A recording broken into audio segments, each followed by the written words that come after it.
마음이나 알자. 천, 명, 일, 일부, 마음의 고향. 하얀 연꽃 인도에서. 필자는 어려서 하늘의 눈으로 지구를 총천연색으로 다 보았습니다. 멀리서 본 지구촌은 파란 청옥색 나는 하나의 구슬이 하얀 연꽃 위에 얹혀있는 것과 흡사했습니다. 그것은 아마도 하늘 아래에서 제일 높은 히말라야 산맥이다 보니 항상 하얀 눈을 머리 위에 이고 서 있기에 그렇게 보였을 것입니다. 산이 높으면 인류의 의식도 높습니다. 높고 낮음을 초월한 히말라야 산맥 밑에는 인도라고 이름하는 나라가 있습니다. 그 인도란 나라에서 묘각을 이루신 석가세존이 성불을 하셨습니다. 그래서 나라의 이름을 인도라 했습니다. 인도란 우리말로는 진리의 씨앗이란 뜻입니다. 진리의 씨앗은 곧 묘각입니다. 저 묘각의 씨앗 한 알이 히말라야 산맥을 넘어서 동방으로 날아갔습니다. 동토로 날아간 진리의 씨앗 한 알이 중국에서 발화를 잘했습니다. 발화를 잘한 깨달음의 보리수가지 하나는 저 현해탄을 건너서 극동의 섬나라 일본에서 꽃을 활짝 피웠습니다. 그 꽃의 이름은 정신문화의 꽃, 벚꽃입니다. 한편 진리의 씨앗 한 알은 서쪽 나라로 날아갔습니다. 모래밭에서 발화를 어렵게 한 월계수가지 하나가 저 대서양을 건너서 섬나라 영국에서 꽃을 활짝 피웠습니다. 그 꽃의 이름은 과학문명의 꽃, 장미입니다. 그러므로 지구촌에 자라나는 모든 꽃가지들은 진리의 꽃을 닮아서 저마다 긴 모가지를 쑥 빼어 가지고는 꽃들을 활짝 피우고 있습니다. 그러므로 동양의 벚꽃과 서양의 장미는 서로 만나야 합니다. 서로 만나서 인도의 하얀 연꽃을 피워내야만 합니다. 그 하얀 연꽃의 씨앗은 곧 깨달음입니다. 깨달음으로 돌아가자면 우선적으로 우리는 내 마음의 뿌리부터 잘 알아야만 합니다. 그런데 말입니다. 금세기 인류는 부질없이 곧 썩어 빠질 제 몸뚱이를 금쪽같이 여길 뿐, 이 몸뚱이에 담겨있는 마음에는 도무지 관심들이 없습니다. 관심이 있다면 성애와 돈입니다. 성애와 돈은 필요악입니다. 그 악은 독사보다도 무섭다고 합니다. 독사에게 물리면 누구나 다 죽습니다. 그런데 독사를 성찬으로 여기는 유일무이한 사막의 오소리가 있습니다. 그 사막의 오소리와 같은 생리를 그대로 가진 고등동물은 금세기 에르인생들입니다. 이렇게 무서운 돈과 성애를 주식으로 하는 온 인류에게 지금 마음의 고향으로 가자는 얘기를 하자니 앞이 절로 캄캄합니다. 참으로 헛소리가 될 것 같아서 말입니다. 그래도 누가 합니까? 천에 만에 단 한 사람이라도 혹마음이나 알자는 이 책을 통하여 조건 없는 행복의 나라, 마음의 고향으로 갈지 말입니다. 사람의 수명은 길어보아야 3분입니다. 누구나 3분만 숨을 못 쉬면 죽습니다. 그런데 무슨 수명이 백수라 자랑들 합니까? 유령의 사회를 가지고 자랑들 하시렵니까? 그런데 이 몸이 늙고 병들어 죽을 때에 내 마음도 같이 따라 늙고 병들어 죽어주면 얼마나 좋겠습니까? 하지만 만고의 불가사의가 있습니다. 그것은 내가 늙고 병들어 죽을 때 지금 우리의 마음은 꼼짝도 않고 그대로 있습니다. 그대가 아무리 죽으려고 해도 죽으려야 죽을 수가 없는 영물이 있습니다. 그것이 곧 지금 우리들이 늘 쓰고 있는 마음입니다. 우리의 마음 속에는 살고 죽음을 초월한 묘각의 빛, 각성이 있습니다. 지금 내 몸과 마음을 환히 다 깨닫고 아는 자입니다. 그 이름을 묘각의 빛, 각성이라 합니다. 실로 지금 내가 이 세상에 있건 없건 간에 지금 내 마음 속에는 저 무변 허공계를 두루 삼키고 있는 묘각의 빛 각성이 있습니다. 두루 깨닫고 아는 각성은 마치 그대가 거울로 자신의 얼굴을 보듯 합니다. 지금 내가 거울로 내 얼굴을 환히 다 보듯이 나 자신을 환히 다 보고 다 깨닫고 다 합니다. 이를 묘각의 빛, 각성이라 합니다. 허공이 스며 있지 않은 곳이 없듯이 지금 우리의 마음 속에도 다 묘각의 각성이 가득 스며 있습니다. 그 각성을 우리는 편의상 지금 우리가 쓰고 있는 마음 저쪽에 있다고 합니다. 저 묘각의 각성은 있고 없음을 두루 다 머금고 있습니다. 그러므로 그대의 몸과 마음이 살아있으면 살아있는 그대의 삶의 모습을 그대로 환히 다 보여줍니다. 만약 그대의 마음이 괴롭거나 즐거우면 괴롭고 즐거운 모습을 있는 그대로 다 보여줍니다. 만약 그대가 병들면 병든 고통의 모습을, 병으로 죽지 않으려 발버둥을 치면 발버둥 치는 가련한 그대의 모습을 있는 그대로 다 보여주고 깨닫고 알게 해줍니다. 그러므로 그대가 죽음으로 갈 때의 모습도 있는 그대로 다 보여줍니다. 죽음의 저쪽 세계가 천당이든 지옥이든 진실 그대로 다 보여줍니다. 이렇게 불가사의한 묘각의 각성은 사람의 마음에만 있는 것은 아닙니다. 심지어 눈에 보이지도 않는 저 미생물에게도 다 있습니다. 이렇게 신비로운 묘각의 각성은 저 무변 허공계와 시방세계를 두루 다 머금고 있습니다. 그러므로 그대가 두루 다 깨닫고 두루 다 아는 묘각의 각성으로부터 그대의 마음이 숨을 곳은 아무데도 없습니다. 만약 그대가 성정을 버리고 고상한 선덕을 쌓았다면 무량한 쾌락에 극락을 얻는다는 것을 두루 다 깨닫고 알게 해줍니다. 만약 그대가 성의와 돈에 미쳐 있었다면 지옥의 불구덩이 속에서 지독한 고통을 받는다는 것을 다 깨닫고 알게 해줍니다. 이것은 다 지금 내가 쓰고 있는 몸과 마음을 어떻게 쓰느냐에 따라 빚어지는 극락의 환상과 지옥의 환각입니다. 이렇게 중생들이 스스로 지은 업보들을 묘각의 빛각성은 속속들이 다 보여주고 다 깨닫고 알게 해줍니다. 저 묘각의 거울은 저 무변 허공계와 시방세계의 일체가 존재하고 있는 저 모든 것을 환히 다 비추어 줍니다. 그런데 우리는 이렇게 불가사의한 묘각의 빛, 각성은 고사하고 그 빛의 여명으로 생긴 마음도 전혀 깨닫지를 못하고 있습니다. 이렇게 심신미묘한 묘각의 각성은 일체에 두루에 있습니다. 이같이 신비로운 묘각을 전혀 깨닫지 못하는 중생들을 깨우쳐 주시려고 석가세조는 많은 경문을 남겨두셨습니다. 하지만 그 경문이 아무리 많으면 무엇을 합니까? 경문을 읽고도 알 수가 없으니 말입니다. 진실로 깨닫고 알아야 할 청정 묘각의 빛각성은 너무나 요원한 곳에 있으므로 잠시 덮어두고 다만 지금 내가 쓰고 있는 이 마음이라도 제대로 알아야 할 것이 아닙니까? 그런데 지극히 소중한 우리가 늘 쓰고 있는 마음도 제대로 모르면서 무슨 도통을 찾고 세상 명문대학에 박사학위나 찾습니까? 이렇게도 몰지각한 신맹들을 어쩌면 좋겠습니까? 그래서 옛날 석가세존께서는 묘각의 빛각성의 여명으로 생기게 된 환상과 같은 마음을 우선적으로 밝히시고 저 환상과 같은 마음의 뿌리를 근본적으로 뽑아버리는 지혜를 밝혀두셨습니다. 지금 필자는 여러분들에게 일단 마음이 생기게 된 뿌리를 얘기하고 다음으로 묘각의 빛각성으로 돌아가는 부처님이 지혜를 안내하고자 이 글을 쓰고 있습니다. 바로 이것이 인도의 지혜입니다.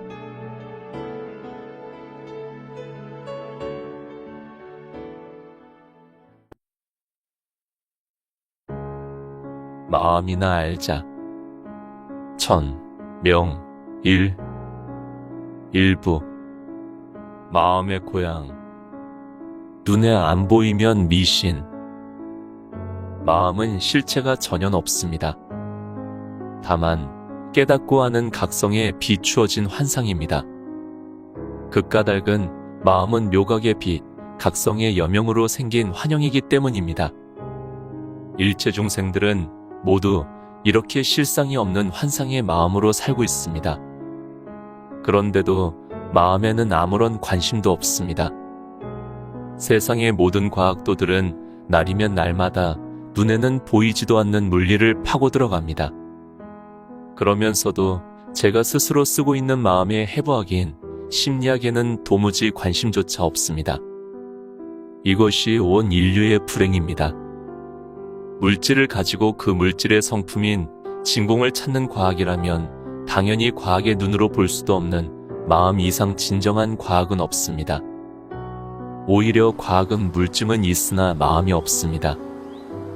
마음이 없으니 심증도 없습니다. 그렇다면 마음은 물증도 있고 심증도 있습니다. 생각해 보세요.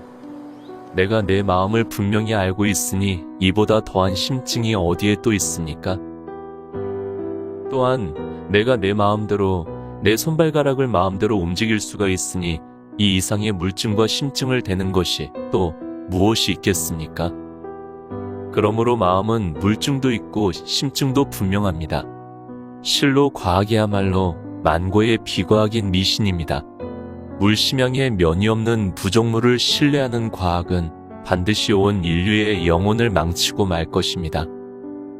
스스로 쓰는 마음은 제 몸도 제 정신도 마음대로 운용을 잘합니다.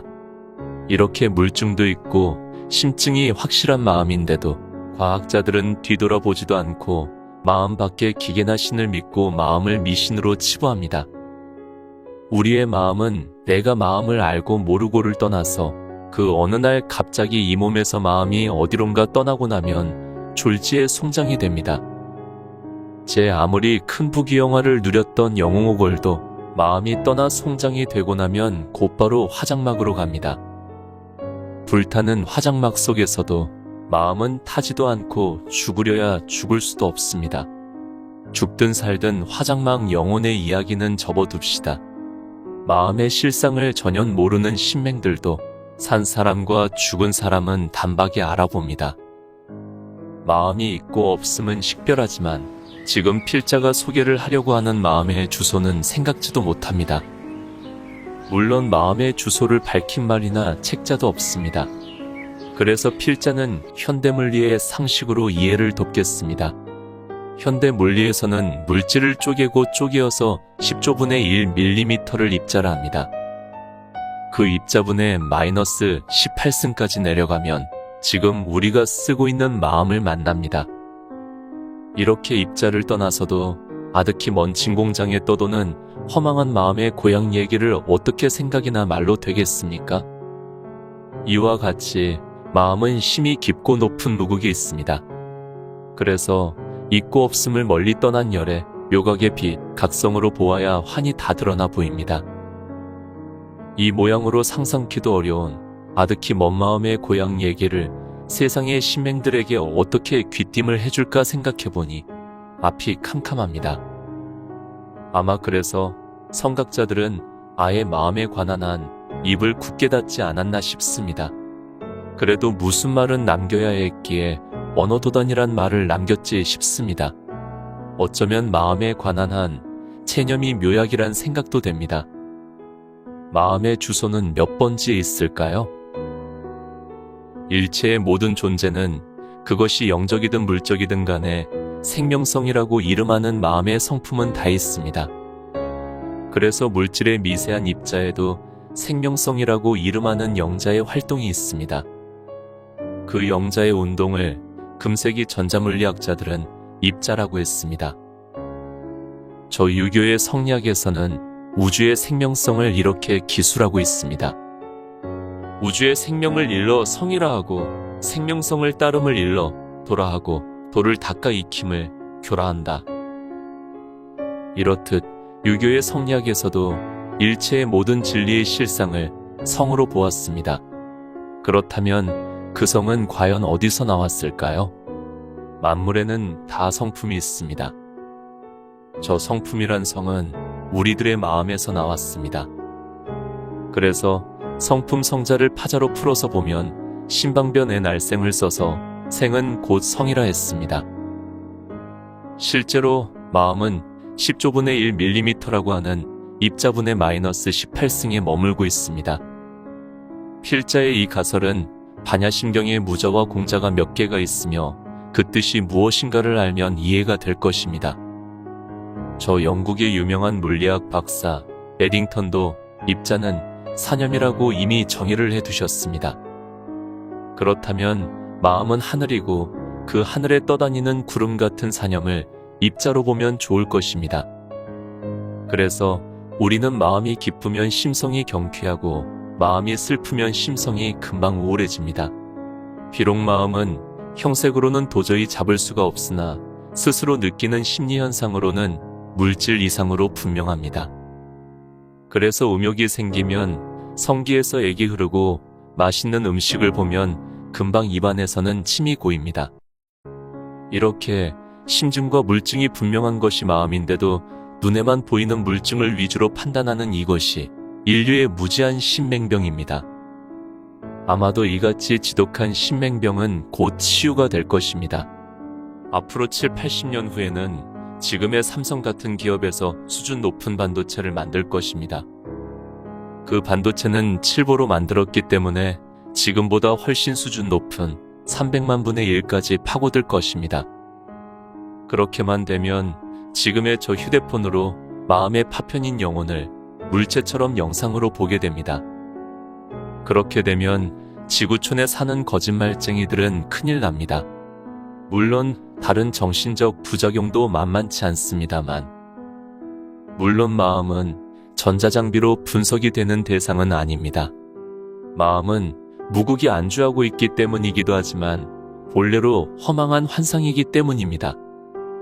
그러므로 온 인류는 환상과 싸우지 말고 마땅히 벗어버리고 지워버려야 할 대상으로 보아야 합니다. 그래서 자신의 몸과 마음을 환히 다보고 다하는 묘각의 각성을 스스로 어서 발견해야만 합니다. 그 환상의 마음으로부터 도망가는 길은 각성의 눈이 아니곤 찾지 못합니다. 각성의 빛으로 그림자 같은 마음을 비추지 않고는 마음으로부터 해방할 길은 영원히 없습니다. 지금 이 마음으로부터 일어나는 100천만 가지 재앙을 면할 길은 전무합니다. 마음은 수행의 문제입니다. 마음은 흙판에 쓴 글자처럼 지우개로 지워버리든지 명경에 낀 때처럼 닦아버려야 할 수행의 문제입니다. 마음은 깨어 부수어야 할 불가사의한 장애물인 줄로 알아야 합니다. 절대로 마음은 갈고 닦아야 할 보물이 아닙니다.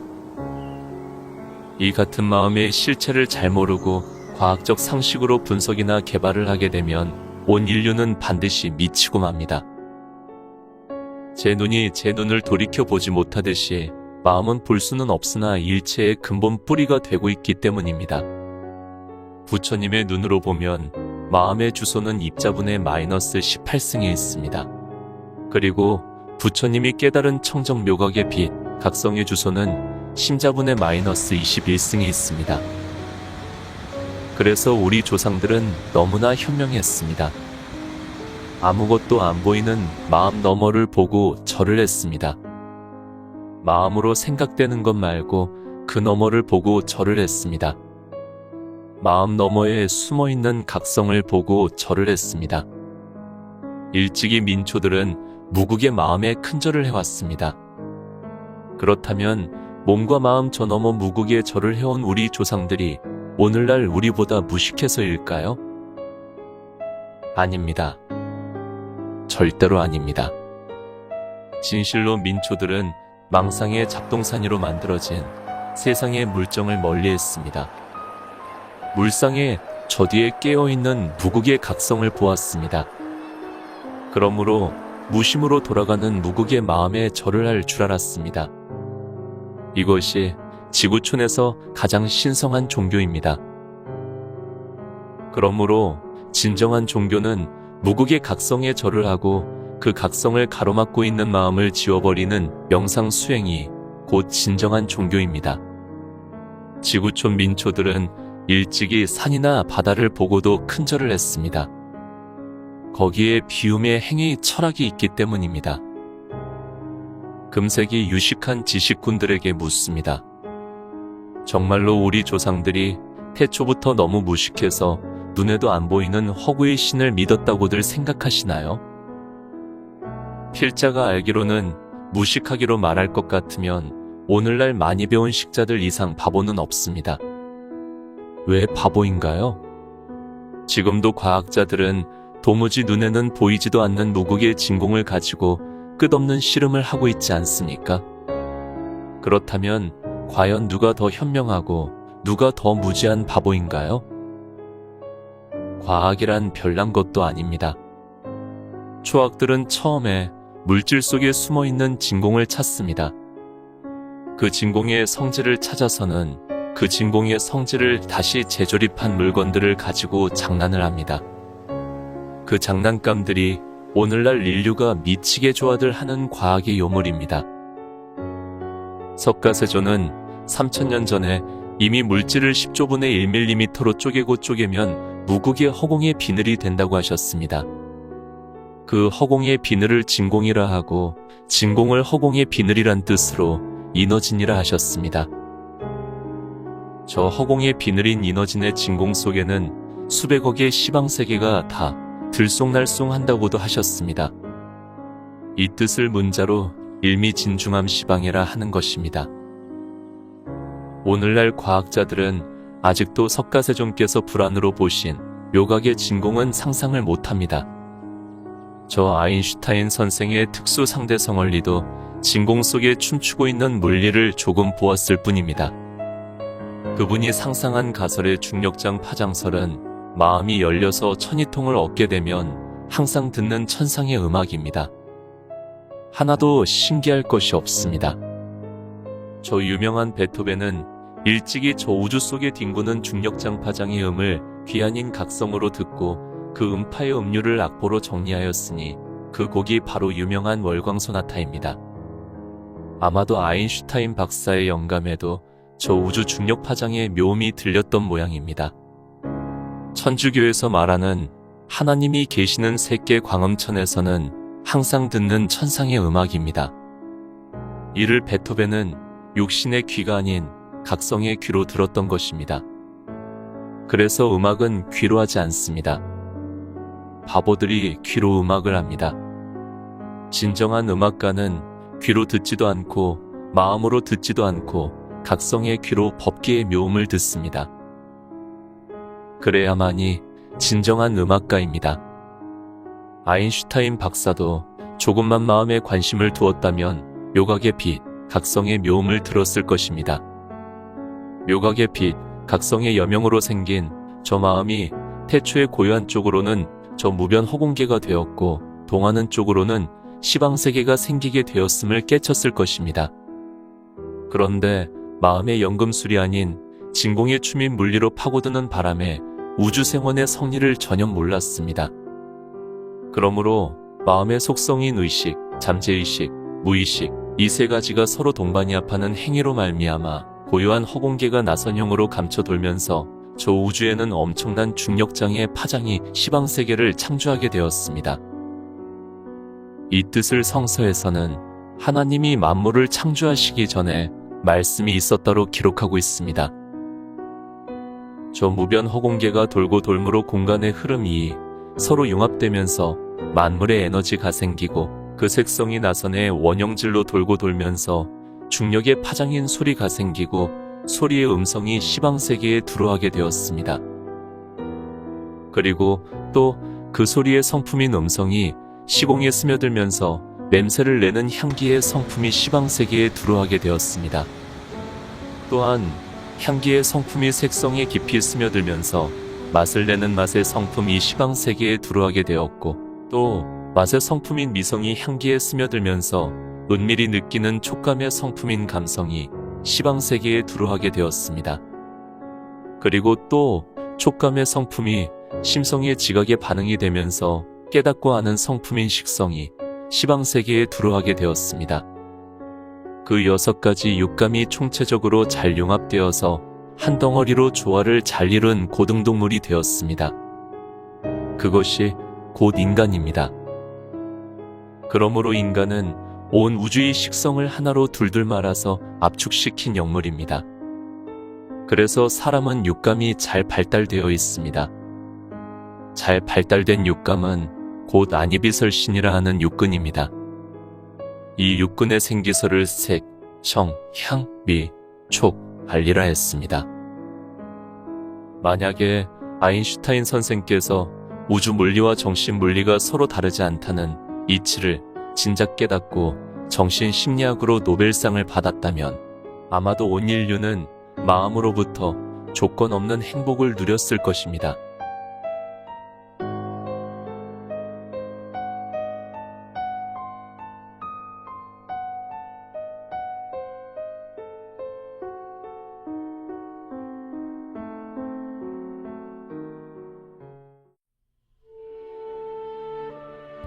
마음이나 알자. 천, 명, 일, 일부, 마음의 고향. 자유는 마음의 기본권. 묘각의 빛, 각성의 여명으로 생긴 마음의 불가사의는 다양하게 쓰이는 마음의 자유에 있습니다. 그래서 마음의 자유를 잘 쓰면 스스로 행복한 응보를 받습니다. 반대로 마음의 자유를 잘못 쓰면 스스로 불행한 과보를 받습니다. 또한 마음의 자유를 이렇게도 저렇게도 아니 쓰면 무사한 일이 보장됩니다. 그러므로 마음의 자유로부터 해방을 하자면 스스로 쓰고 있는 마음을 벗어 던져야 합니다. 그래야만 마음의 자유로부터 해방을 한 아라한이나 연각이 됩니다. 또한 마음의 자유를 벗어 던진 아라한이나 연각과는 달리 마음의 자유를 가지고 중생의 고뇌 속에 깊이 들어가서 무량한 난행고행인 헌신의 길, 육바라밀을 끝없이 닦게 되면 대해탈의 몸 30 이상과 80종호를 갖추어서 마침내 대각을 하게 됩니다. 대각자가 되고 나면 저절로 금색신을 구족한 부처님이 됩니다. 이와 같은 금색신의 부처님이 되는 것도 마음의 고유권한 특권인 대자유에 있습니다. 저 고유한 마음의 자유는 사생자부라고 하는 대범천왕인 하느님 아버지도 중생들이 쓰고 있는 마음의 자유 앞에서는 어쩔 수가 없다고 합니다. 이렇게 마음의 자유는 위로는 제불국토와 삼세제불도 만들고 밑으로는 우주와 세계의 중생과 사막도까지도 다 창조해냅니다. 그러므로 마음의 자유는 일체를 다 창조하는 창조주입니다. 창조주인 마음의 자유는 절대의 경지에 도달한 각자들도 간섭할 수 없는 신성불가침의 영역입니다. 그래서 마음의 자유는 스스로는 어떻게든 쓸 수가 있으나 설령 구경의 묘각을 성취하신 부처님도 중생의 마음의 자유는 절대로 간섭을 할 수가 없습니다. 그리하여 세존도 아난에게 나는 나의 마음은 내 마음대로 다스릴 수 있으나 내가 내 마음속에 들어가서 내 마음을 이래라 저래라 할 수는 없다 고 말씀하셨습니다. 그래서 고인들도 마음의 자유 앞에서는 꼼짝을 못하고 숱하게 저질러 놓은 엄청난 후회의 낱말들을 많이도 남겨두셨습니다. 스스로도 행치 못한 금쪽 같은 후회의 낱말들 말입니다. 다만 스스로 쓰는 마음의 자유를 가지고 성불을 하신 부처님의 금구성원은 제외하고 말입니다. 그래서 석가세존께서는 불가사의한 마음의 자유를 뿌리째 뽑아버리는 지혜를 밝혀두셨습니다. 마음의 근본 뿌리를 뽑아버리자면 당연히 마음의 뿌리가 어디에 있는가를 꼭 알아야 합니다. 그래서 마음이 생기게 된 그 까닭을 수능엄경에서 세존은 잘 밝혀두셨습니다. 그 경문의 내용을 필자는 마음의 생원설이라 했습니다.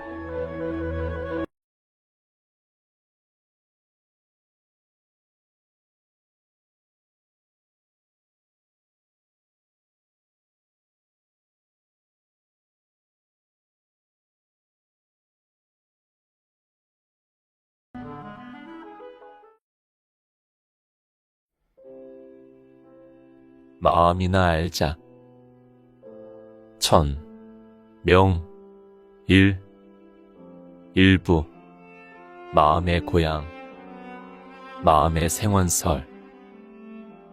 마음은 묘각의 빛, 각성의 큰 그늘로 훤히 밝은 그 여명으로 인해 생겼습니다. 그래서 클마자의 그늘 음자를 써서 마음이라 했습니다. 마음이 생기게 된 까닭을 밝힌 마음의 생원설은 수능엄경에 있습니다. 사구시어로 기록된 경문으로는 마음의 생원서를 찾기가 매우 어렵습니다. 그래서 필자는 난해한 한문의 경문을 그대로 번역을 하자니 문맥에 막히고 뜻만 의역을 하자니 무량이에 걸리고 해서 누구나 알아들을 수 있는 우리말 이야기로 이해를 돕기로 했습니다. 묘각은 태양빛에 10조 배나 밝다고 합니다. 묘각의 빛이 만약에 1호를 비추게 되면 그렇게도 밝다는 태양도 새까만 먹덩어리가 된다고 합니다.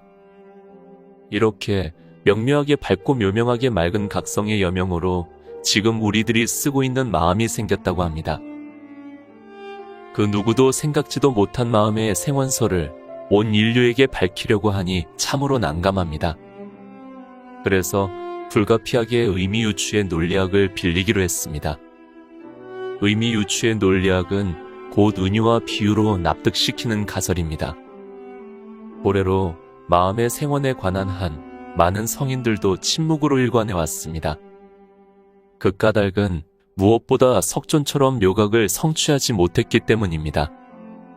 묘각을 터득하지 않고는 묘각의 빛, 각성의 여명으로 생긴 마음을 투시해 볼 수가 없습니다. 설령 마음이 생긴 이치를 조금 알았다고 손치더라도 그 이치를 남에게 이해시킬 만한 언설문자가 만만치 않습니다. 그런데 큰 문제는 구경의 뜻이 되고 있는 마음의 생기서를 세간법에서 과연 알아들을 만한 사람이 있겠느냐 하는 점입니다. 이래저래 마음의 생원설만은 언어도단이란 말이 맞지 않나 싶습니다. 만약에 말과 글로 의사 전달이 잘 안 되는 문제라면 묵시적인 몸으로 말하는 신어나 손으로 말하는 수화라도 해서 반드시 소중한 부처님의 뜻을 내 후손들에게 꼭 전해주렵니다.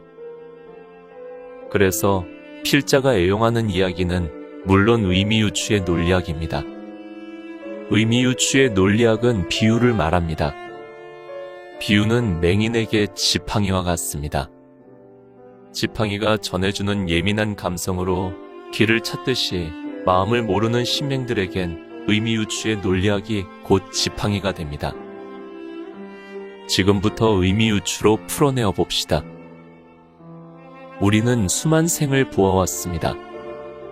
저녁 노을이 생기는 광경을 말입니다. 황혼의 저녁 노을은 누구나 많이도 보아왔습니다. 해가 질 때에 일어나는 황홀한 저녁 노을은 누구나 감명 깊게 보아왔습니다. 누구나 감명 깊게 본 저 황홀한 저녁 노을이 생기는 정경과 우리가 쓰고 있는 마음이 생기게 된 정황은 서로 일맥상통합니다. 이렇게 밖으로는 저녁 노을이 생기는 이치가 안으로는 마음이 생기는 이치와 일맥상통합니다. 이치로는 서로 너무나 닮았습니다. 이렇게 안과 밖으로 일맥상통한 섭리를 보고 깨닫는 지혜를 자연지라합니다. 저 저녁 노을은 태양의 빛으로 생깁니다. 우리의 마음은 묘각의 빛, 각성의 여명으로 생깁니다. 저 밖의 저녁 노을의 생리와 우리 안의 묘각의 빛, 각성의 여명으로 생긴 마음의 생리는 이치로는 동일합니다. 다시 말씀드리면 태양의 빛으로 생긴 황혼은 곧 저녁 노을이지만 묘각의 빛, 각성의 여명은 곧 환상인 마음입니다. 묘각의 빛, 각성의 여명으로 생긴 환상의 마음이 생길 때에 독특한 마음의 속성 세 가지가 동시에 일어납니다. 동시다발적으로 일어난 마음의 속성 세 가지가 생기된 이치도 저녁 노을이 3차원으로 변해지는 명암 현상과 동일합니다. 그래서 황홀한 저녁 노을이 일어나서 서서히 변형되었다가 마침내 없어질 때까지의 전 과정에다가 마음의 속성 세 가지가 생기게 된 그 이치를 대비시켜서 이해를 돕겠습니다. 신통하게도 태양의 빛으로 생긴 저녁 노을은 세 차원으로 변형이 됩니다.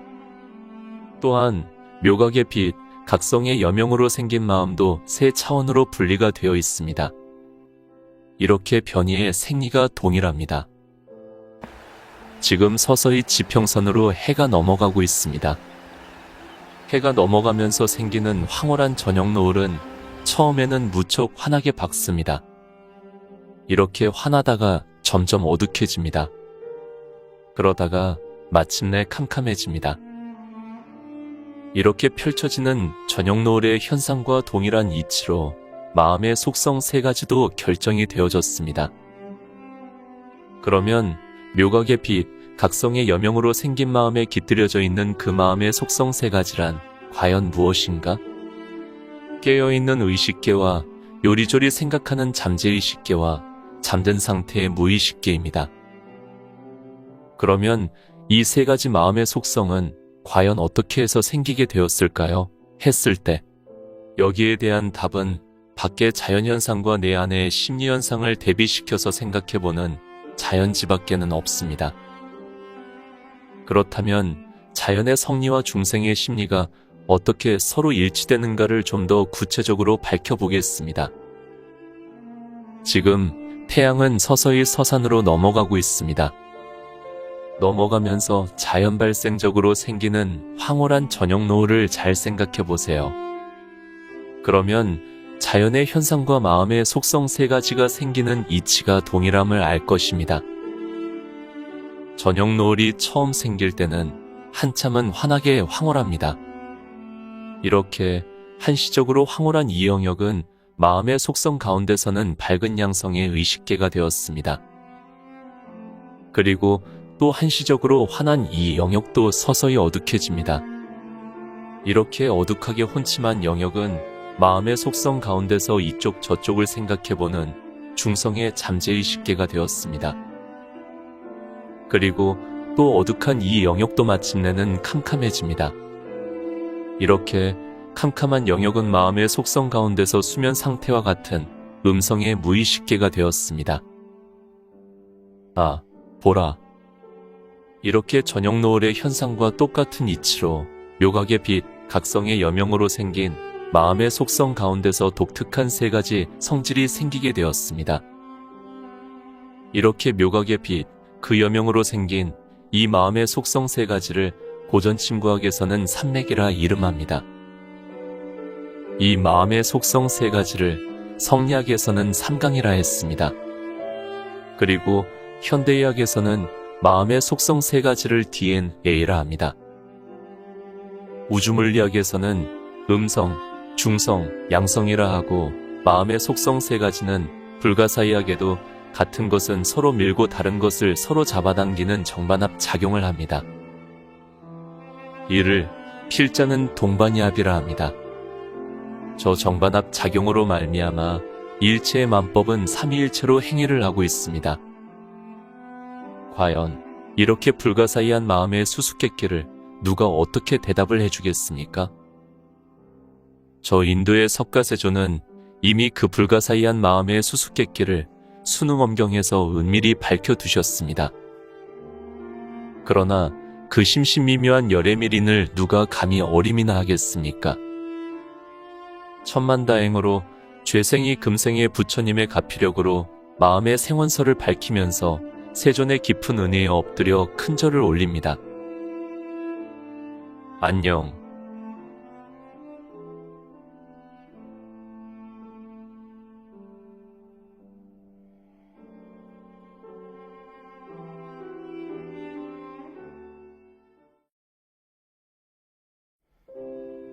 마음이나 알자.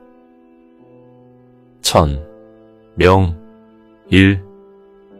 일부, 마음의 고향. 마음 너머를 본 성자들. 무엇을 깨닫고 알았다면 지금 자신이 쓰고 있는 마음을 보지 말고 마음 저 너머에 깨어있는 묘각의 빛, 각성을 보았어야 합니다.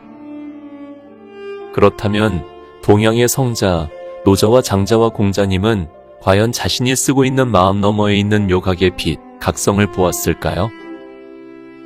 전설도 기록도 없으므로 자세히 알 수는 없습니다. 하지만 그분들은 자신의 마음 저 너머를 항상 주시하며 조용히 살다가 가신 성자들입니다.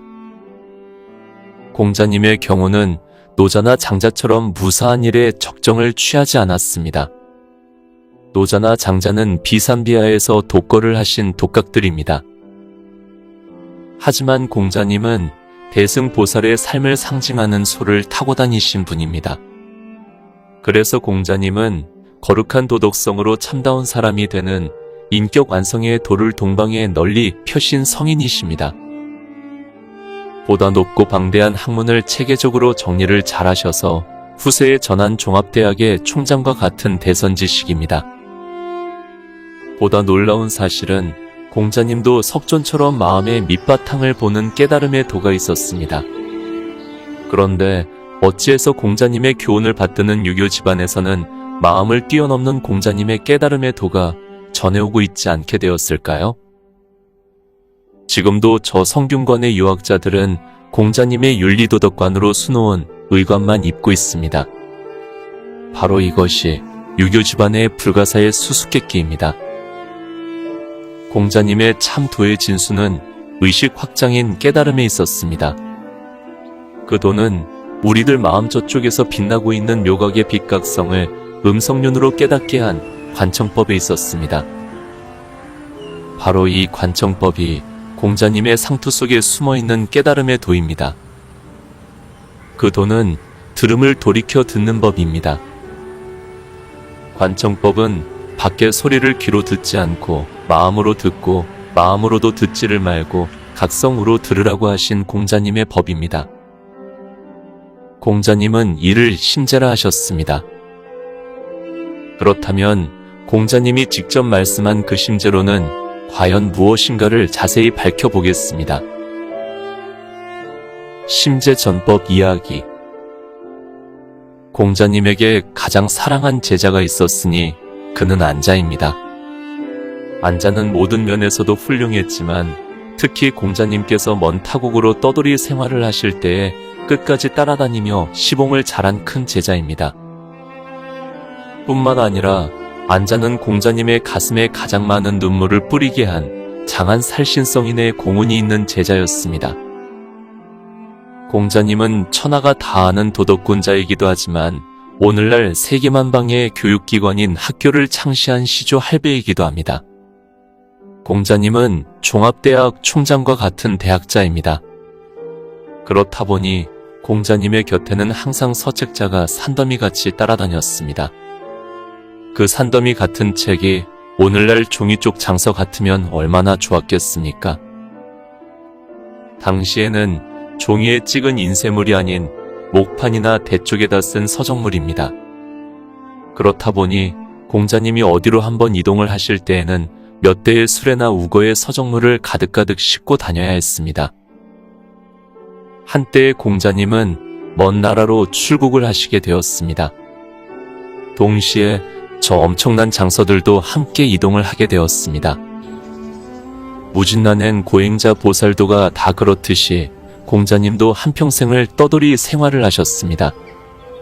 가진 것이란 공자님에게는 글쓴 서작물밖에는 없었습니다. 그런데 그 많은 서작물들을 가득가득 실은 수레가 길 없는 길을 가다가 그만 벼랑을 뒹굴며 떨어져 하필이면 어쩌자고 큰 물 웅덩이로 풍덩하고 빠지고 말았습니다. 이 기막힌 낭패를 당하신 공자님도 아연실색을 하시며 지켜만 보고 계셨습니다. 구처 없이 당하게 된 놀라운 참경을 곁에서 지켜본 안자가 그만 풍덩하고 흙탕물 물구덩이로 뛰어들었습니다. 안자는 흙탕물 속을 들쑥날쑥해 가면서 책자 꾸러미를 밖으로 건져내었습니다. 하지만 안자는 결국 흙탕물에 기도가 막혀서 숨을 거두고 말았습니다. 졸지에 하늘이 무너지는 애통한 참경을 당하신 공자님은 평생 안자의 장한 죽음을 애통해 하다가 임종에 이르러서도 안자의 이름을 크게 부르시다가 운명을 하셨다고 합니다. 바로 그 안자가 어느 때 공자님께 이렇게 여쭌 말씀이 있었습니다. 스승님, 제가 초나라로 가서 제국주의 패왕과 호전주의 군신들을 선도를 좀 하고 돌아오겠습니다. 안자의 말씀을 듣고 계시던 공자님은 이렇게 반문을 하셨습니다. 내가 무슨 변제로 아짓불통에 폭군들을 선도한단 말이냐? 그렇게 묻자 안자는 쉽게 말씀을 올렸습니다. 스승님의 교지대로 덕치로 훈도를 하겠습니다. 그러자 공자님은 안자를 기특히 보시면서 내가 먼저 닦아야 할 마음을 말키고 밝히는 심재가 수양이 되어 있지 않고서는 그 누구도 구제할 수가 없단다. 그러니 내가 너로 하여금 너 자신의 마음 너머에 빛나고 있는 각성을 맑히고 밝히는 심재법을 주마. 하시고는 안자에게 마음의 문을 여는 깨침의 심재론을 들려주시려고 하자 안자가 반문을 했습니다. 스승님, 저는 본시 가난하여 술 먹고 고기를 그만 지도 오래입니다. 그런데 어찌 제 마음이 밝고 막지 않다고 하겠습니까? 공자님이 반문하는 안자를 딱하게 보시며 하시는 말씀이, 내가 아는 심재는 세속에서 제삿날 주육을 피하고 몸을 정제하는 재래의 법도의 심재일 뿐이다. 그러나 마음을 깨닫는 심재론이 별도로 있느니라 하시면서 다음과 같은 말씀을 전해주셨습니다. 귀로 듣지 말고 마음으로 듣고, 마음으로 듣지 말고 각성으로 들어라. 이 말씀의 내용은 마음 너머에 빛나고 있는 묘각의 각성을 귀띔해 주신 말씀입니다. 공자님은 이미 묘각의 빛, 각성을 터득하고 계셨던 법문입니다. 이 말씀의 내용은 관세음보살이 성도하신 수행의 방편과 일치합니다. 그 방편의 이름을 이근 원통법이라 합니다. 귀로 듣지 말고 마음으로 듣고, 마음으로 듣지 말고 각성으로 들어라. 공자님이 안자에게 준 이 말씀의 깊고 높은 뜻은 이렇습니다. 밖에서 들어오는 소리에 관심을 두지 말고 듣는 귀의 청각을 의식하고 그 청각을 의식하는 식심을 깨닫고 하는 각성으로 주시하라는 말씀입니다. 귀에 들리는 소리에 관심을 두지 말라는 의미로 하신 말씀이 귀로 듣지를 말고 마음으로 들어라입니다. 또 마음으로 듣지를 말고 각성으로 들어라 하신 말씀의 뜻은 마음으로 듣는 소리를 의식하는 식심을 깨닫고 다 아는 각성으로 주시를 하라 하신 말씀입니다. 이렇게 소리를 듣는 귀를 버리고 청각을 의식하고 청각을 생각하는 식심을 버리고 그 식심을 각성으로 주시하라는 깊고 높고 먼 관청의 요령입니다. 이렇게 관청을 하다 보면 그 어느 날 듣는 소리의 귀도, 소리를 의식하는 청각도, 청각을 주시하는 각성의 관청도 호련히 묘각의 빛, 각성 속으로 함께 증발하면서 신통 대광명장인 묘의 법계가 활짝 열립니다. 공자님은 이미 귀로 듣지 않고 마음으로 듣고, 마음으로도 듣지 않고 각성으로 듣는 이근 원통삼매를 벌써 성취하셨던 대성인이십니다. 그러므로 한때에 500의 제자들이 동시에 질문을 한 500개 질문의 내용을 한치의 오차도 없이 일시에 다 정확히 대답하셨다는 기록이 있습니다. 그래서 성인 성자를 파자로 풀면 그 뜻은 공자님의 심재론과 같습니다. 귀 구멍에 맡기다 란 뜻이 되고 있습니다. 공자님의 깨달음으로 들어가는 지혜도 이렇게 삼세제불의 수행법과 다르지 않았습니다. 뿐만이 아니라 지혜와 복덕을 두루 갖춘 거룩한 대장부의 상호도 갖추고 계셨습니다. 아무리 많이 알고 아무리 뛰어난 영웅오걸이라도 공자님처럼 원만한 상호를 제대로 갖추지 못하면 그냥 기인이거나 귀재일 뿐입니다. 슬픈 나일강 이야기. 그런데 참으로 지구촌에는 이상한 나라가 있었습니다. 중동에 있는 그리스나 이집트나 이스라엘 같은 나라들입니다. 인류 문명의 발상지이기도 한 중동 제국은 참으로 이상한 국토입니다. 어째서 사람이 사람의 마음을 아는 각성에 대한 얘기를 하면 왜 다 죽여버릴까요? 실제하지도 않고 사람의 눈에 보이지도 않는 허구의 신을 숭배하고 찬탄하는 말을 해야지, 만약에 제 스스로 쓰고 있는 마음속에 빛나고 있는 각성에 관한 이야기를 하면 모조리 다 죽여버렸습니다. 이것이 인류 역사상 가장 무서운 맹신의 죄악입니다. 그 죄목도 참으로 서글픈 신을 배신했다는 배신죄입니다. 세상에 있지도 않은 신을 어떻게 누가 배신할 수가 있습니까? 저 어불성설의 무고죄에 걸려서 사약을 받은 그 대표적인 철학자 몇 분이 계십니다.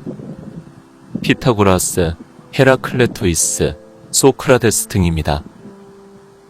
물론 예수님도 저 광신자들의 무고죄로 십자가를 짊어지셨고 그 십자가의 기적으로 왜곡된 신의 역사를 잠재우고 새롭고 새로운 인류 지혜의 신기원을 설정한 대단한 성인이십니다. 이분들은 일찍이 자신의 마음 너머에 빛나고 있는 묘각의 각성을 힐끗이라도 보신 분들입니다. 그 좋은 예로서 특히 헤라클레토이스는 제자들이 보는 앞에서 흐르는 강물에 스스로 풍덩 뛰어들어가 서 계시면서 제자들에게 이렇게 말씀을 하셨습니다. 나는 한 강물에 잠시도 머물러 있을 수가 없다. 이 말씀의 참뜻을 잘 이해해야만 합니다. 왜냐하면 지금 온 세상 사람들은 마음에는 관심도 없을 뿐더러 마음의 파편인 말초신경을 극도로 즐기고 있기 때문입니다. 헤라클레토이스 선생이 비유한 흐르는 강물은 지금 우리들이 쓰고 있는 마음을 은유하고 있습니다. 지금 우리가 쓰고 있는 마음은 잠시도 머물러 있지 않습니다. 저 강물처럼 쉼없이 흐르고 있습니다. 물같이 흐르는 마음을 따라 다니지 말고 내가 지금 흐르는 강물에 서서 흐르는 강물을 지켜만 보듯이 너희들도 끝없이 흐르는 너희 마음을 지켜만 보라는 메시지입니다.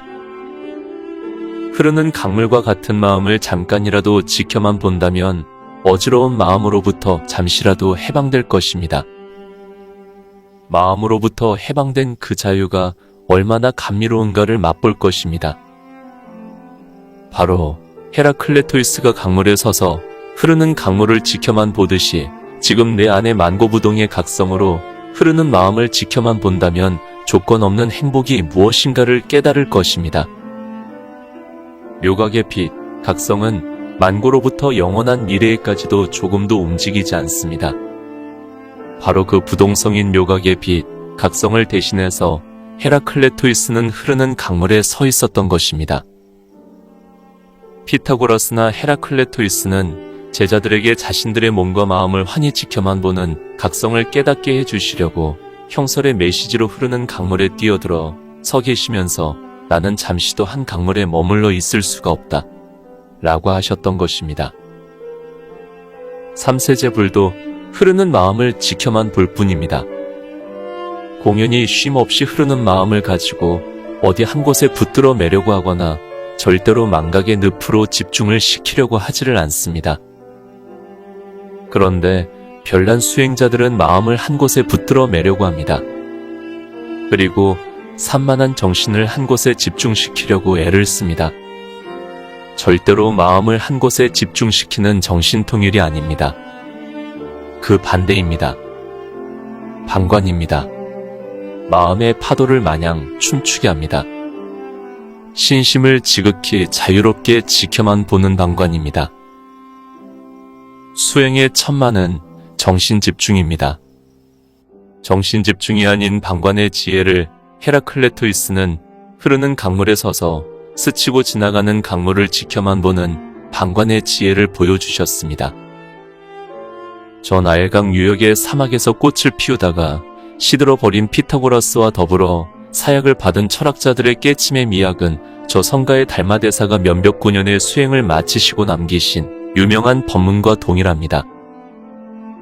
관심일법, 총섭재행이라 하신 법어와 조금도 다르지 않습니다. 마음을 지켜만 보는 이 관심법은 수행을 하는 만 가지 방편을 하나로 다 묶은 깨달음의 길이 된다 라고 하신 법어와 모두 일치합니다. 그러므로 후학들은 오직 흐르는 강물과 같은 마음을 지켜만 보는 명상을 하십시오. 공연히 광속으로 내닫고 있는 어지러운 마음의 파편을 가지고 수행을 한다면 마치 고양이 꼬리에 매단 술방울의 신세가 됩니다. 삶과 죽음까지도 지켜만 본 철학자들. 서양의 유명한 철학자 세 분은 국가가 주는 사약을 미소를 지으며 꿀같이 달게 받아 잡수셨습니다. 그 사약의 도끼로 정신이 몽롱해지면서 육체가 서서히 죽어가는 심경을 곁에 앉아서 임종을 기다리고 있는 제자들에게 소상히 생중계까지 하셨습니다. 이제 손발과 온몸이 무감각하게 서서히 굳어지고 있구나. 그리고 지금 내 입술이 하시고는 빛나는 침묵의 각성세계로 입적을 하셨습니다. 이렇게 삶과 죽음을 초롱초롱한 각성의 해안으로 지켜본 서양의 성자들의 마지막 입술의 뜻이 곧 꺾을 절 밑에 입구자를 쓴 절구학입니다. 저 절구학의 고상한 명칭이 철학입니다. 그러므로 철학이란 철자를 파자로 풀면 입술이 절단되었다는 뜻에서 절구학이 됩니다. 그리고 학자를 파자로 풀면 의식과 잠재의식과 무의식을 상징한 학자 두부의 뜻을 싹 밀어버렸다는 뜻으로 만들어진 덮을 멱자 밑에 아들 자자를 쓰고 있습니다. 또 저 자자를 파자로 풀면 한 일자에 맞출 요자가 되고 있습니다. 이 뜻은 하나의 각성을 요달했다는 뜻이 됩니다. 그래서 동양에서는 성자들의 이름 앞에는 반드시 자가 붙어 있습니다. 저 노자나 장자, 열자, 공자님 등입니다. 이분들은 모두 마음을 싹 쓸어버리고 마음 너머에 빛나고 있는 묘각의 각성을 보신 각자들입니다. 그래서 동양에는 각성을 깨친 성자들에게는 꼭 자자가 따라붙고 서양에서는 깨친 자의 마지막 입술이란 뜻으로 서양의 각자들에게는 철학자라고 하는 경칭이 따라붙습니다. 이렇게 세계만방의 각자들은 삶과 죽음을 지켜만 보았습니다. 마치 우리가 타향으로 이리저리 떠돌이 생활을 한 것처럼 자자가 붙는 동양의 성자나 서양의 철학자들은 항상 생사를 지켜만 보는 삶을 살아왔기 때문에 자신들이 세세생생으로 생사를 윤회하면서 살아온 전생을 스스로 다 환히 보고 다합니다. 그렇기 때문에 각자들은 무량 항하작업을 낳다 죽었다 해온 자신의 과거 전생사를 환히 다 봅니다. 마치 우리가 어제 그저께 겪은 일처럼 환히 다 보고 다합니다. 이 같은 지혜의 눈을 불문해서는 해안이라 하고 해안으로 전생사를 알고 보는 눈을 숙명통이라 합니다. 숙명통은 마음저 너머에 항상 깨어있는 묘각의 빛, 각성의 눈을 뜨게 되면 누구나 다 끝없는 과거 전생사를 다 보고 합니다. 아, 보라.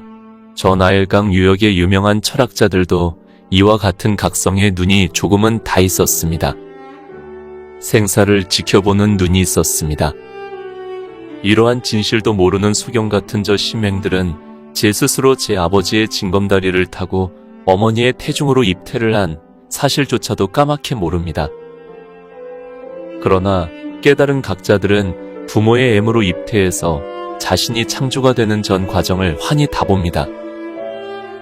저 옛날 부처님의 제자 해공제일 수보리 같은 분은 어머니의 태중에 있으면서 시방세계로 여행을 다니면서 많은 중생들에게 설법도 했다는 기록이 있습니다. 각성에 해안이 없는 일반 범부 중생들은 다 제쳐두고 말입니다. 세상에 무얼 좀 깨쳤다는 분들께 묻습니다. 정말로 그대의 모태 에르사관을 아십니까? 제발 1살, 2살 때의 기억도 없으면서 무얼 깨달았다는 망언은 삼가야 합니다. 죄 중에서 가장 무서운 죄는 깨달음이 무엇인 줄도 모르면서 깨달았다고 하는 망어죄입니다. 입 조심들 하세요.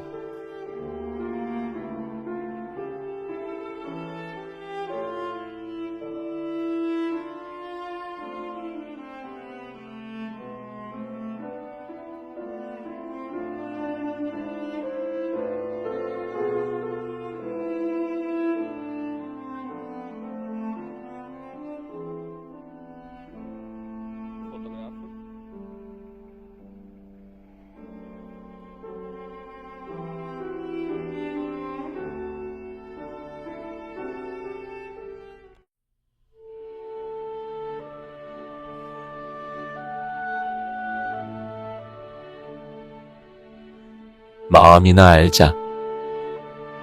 일부 마음의 고향. 마음으로 세계와 중생계가 생길 때의 이야기. 마음이 고요한 무의식계 쪽으로는 냉하고 어두운 음성의 저 무변 허공계가 되었습니다. 그리고 밝고 따뜻한 양성의 의식계 쪽으로는 태양과 같은 광명한 세계가 되었습니다. 그리고 중성의 잠재의식계 쪽으로는 의식과 무의식을 밀었다 당겼다 하는 행위로 나선형 정반합 운동의 속성이 생겼습니다. 이 나선 운동의 행위로 말미암아 허공계에 가득한 망상의 티끌을 휘몰아 굳혀서는 시방세계를 만들었습니다. 그러므로 일체의 모든 존재는 모두가 둥근 원반형으로 생기게 되었습니다.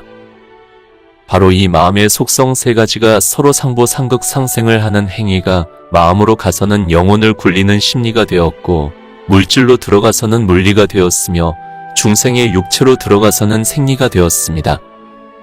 그러면 지금부터 이 마음의 속성 세 가지가 사람의 육신을 창조해내는 불가사의한 신비를 이야기해 보겠습니다. 마음의 속성 세 가지를 고전침구학에서는 산맥이라 합니다. 저 산맥은 곧 마음의 생원설에서 말한 마음의 속성 세 가지, 의식과 잠재의식과 무의식을 말합니다. 마음의 속성 세 가지가 몸을 창조할 때는 등의 척추 터널로는 의식계를 총관장하고 있는 동맥이 유주를 하고 있습니다. 그리고 복중 터널로는 무의식계를 도맡아 관리를 하는 인맥이 유주를 하고 있습니다. 그리고 중성의 잠재의식계 터널로는 대맥이 있습니다. 대맥은 등의 명문혈과 복중 배꼽의 신골혈을 중심으로 해서 나선형 원형질로 유주를 하고 있습니다. 바로 이 대맥이 전후좌우 상하로 나선형 유주를 하는 행위로 일단 절구통 같은 둥근 육신이 창조되었습니다. 절구통 같은 육신이 창조될 때에 마음의 속성인 산맥이 저 무변 허공계에 가득한 망상에 티끌인 우주의 원소 3321을 둘둘 말아서 지금의 우리의 몸뚱이를 만들어내었습니다. 그때의 각성의 터널인 산맥이 한 덩어리로 회오리를 칩니다. 깨닫고 아는 각성의 터널이 나선형으로 회오리 칠 때에 회오리의 극점은 곧마음입니다. 바로 그 극점은 육신에서는 항문과 성기 사이에 있는 회음이란 혈입니다. 회음혈은 여성에게는 바로 자궁이 됩니다. 그리고 남성은 전립선 중심입니다. 고전침구학에서 말하는 혈은 마음의 회오리 블랙홀을 말합니다. 그래서 중생의 몸에는 혈이 무량하고 저 무변 허공계에는 블랙홀이 무량합니다. 모든 생명체의 몸에는 다 회음혈이 있습니다. 그 회음혈은 곧 일체 중생의 마음이 다 모인 성기입니다. 그 까닭은 모든 중생은 산맥이 하나로 블랙홀을 이룬 회음혈에서 소생을 하기 때문입니다.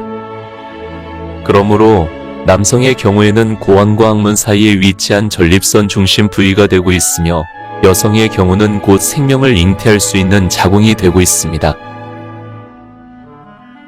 각성의 터널 산맥의 불가사에 산맥은 회음혈에서 동시에 발기를 합니다. 동시에 발기된 산맥은 전후좌우상하의 육방으로 회오리치면서 일단 절구통 같은 몸통을 휘감아 놓았습니다. 각성의 터널인 산맥이 전후좌우상하 육방으로 유주를 할 때에 별피와 같은 큰 대자로 유행을 합니다. 사람이 큰 대자로 오대가 벌어지는 그 큰 조건이 있습니다. 그것은 마음의 5가지 성질입니다.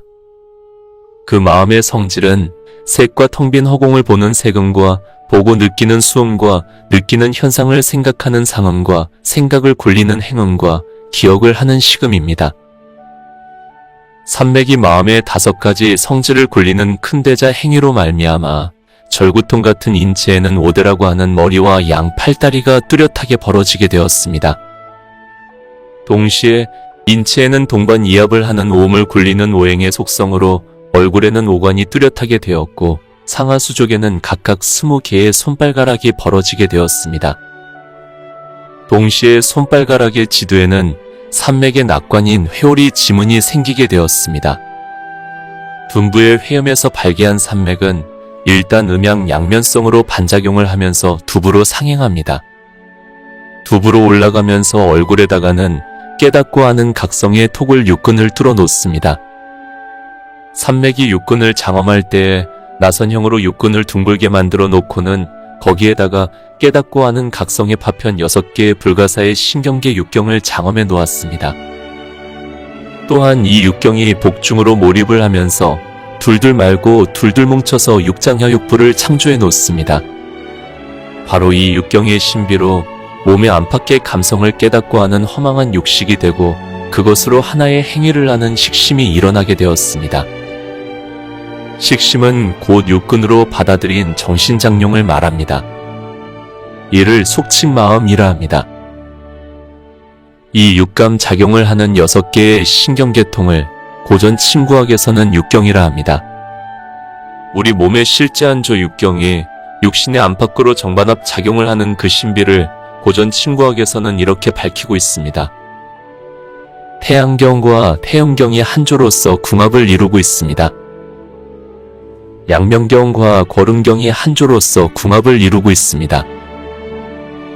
소양경과 소음경이 한조로서 궁합을 이루고 있습니다. 바로 이 육경이 신체의 전으로 돌고 있는 신성불가침의 대맥 터널을 중심으로 해서 좌우상하로 연결이 되면서 육신에는 십일학이라 이름하는 12신경이 전신을 실타래처럼 감겨놓았습니다. 이렇게 묘각의 빛, 각성의 여명으로 생긴 마음의 속성 3가지, 의식과 잠재의식과 무의식의 속성을 가진 저 산맥이 육경과 십일학으로 분열되면서 전신을 원형질의 나선형으로 기묘하게 휘감아 놓았습니다.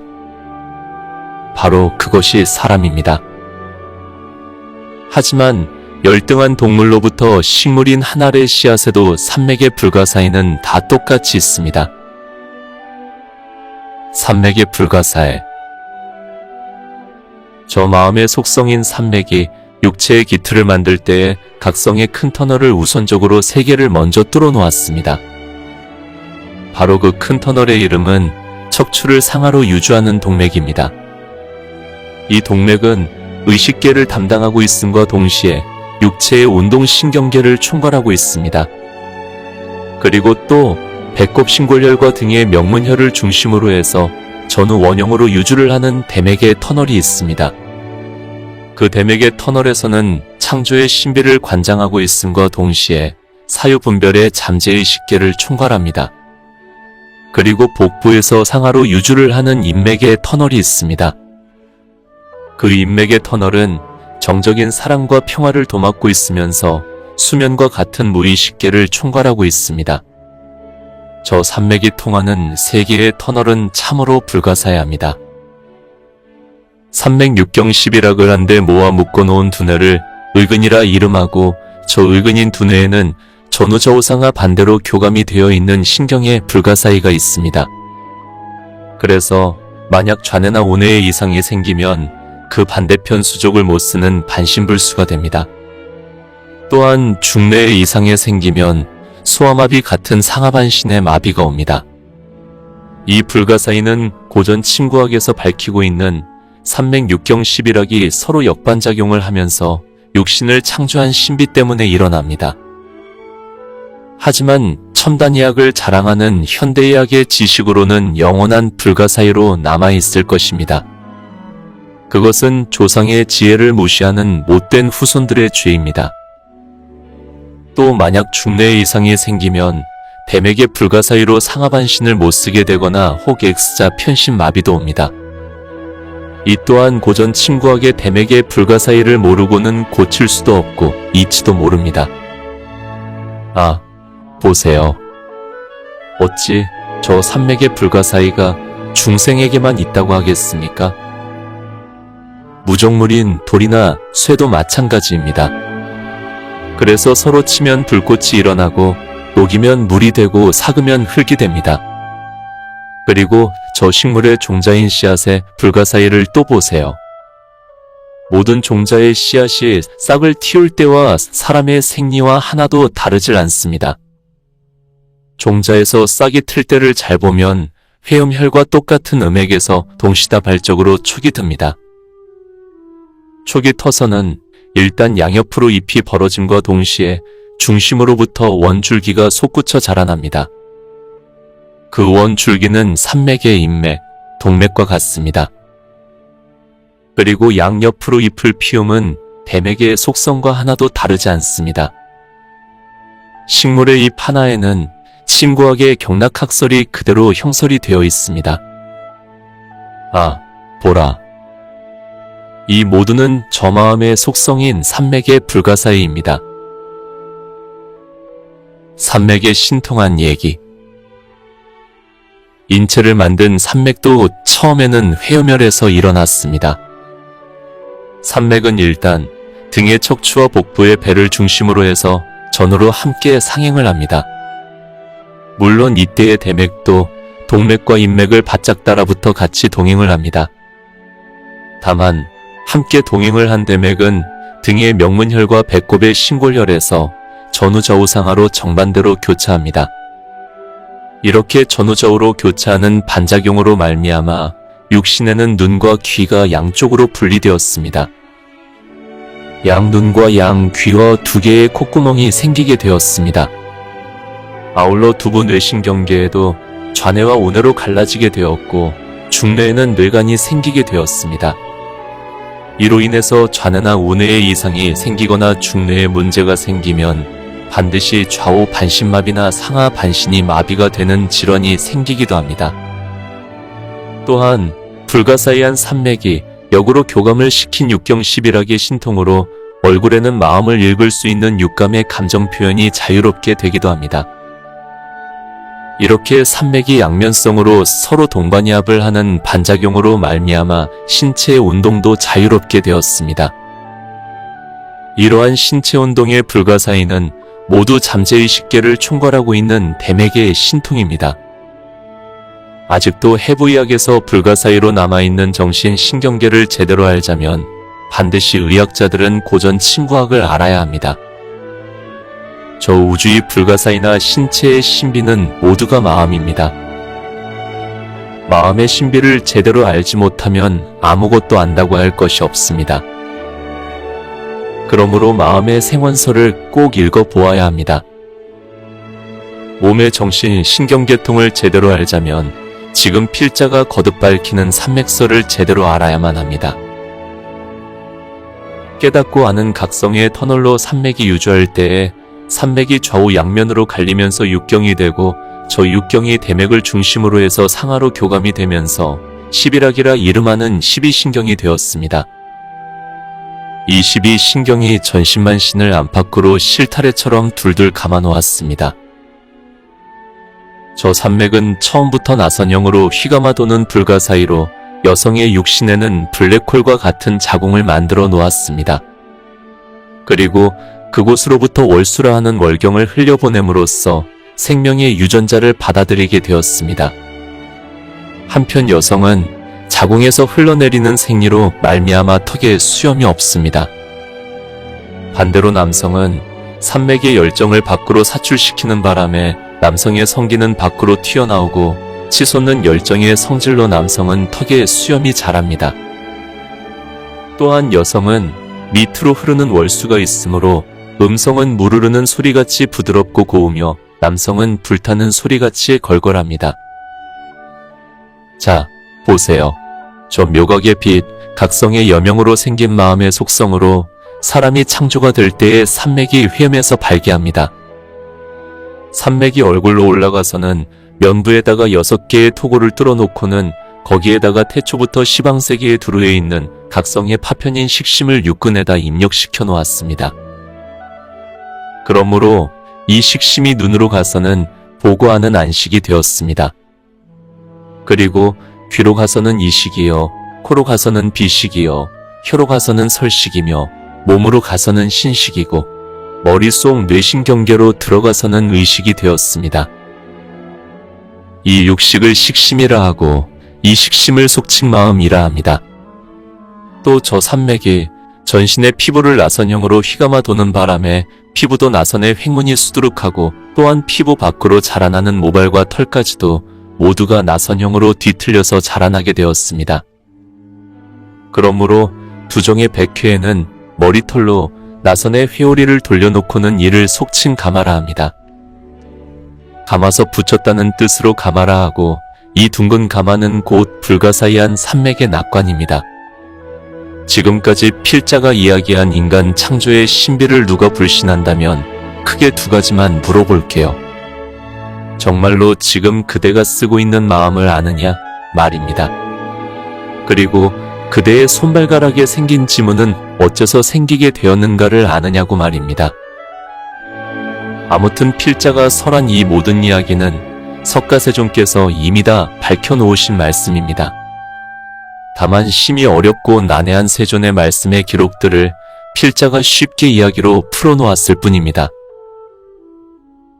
그러므로 필자는 천하의 그 누구도 무서울 게 하나도 없는 사람입니다. 안녕.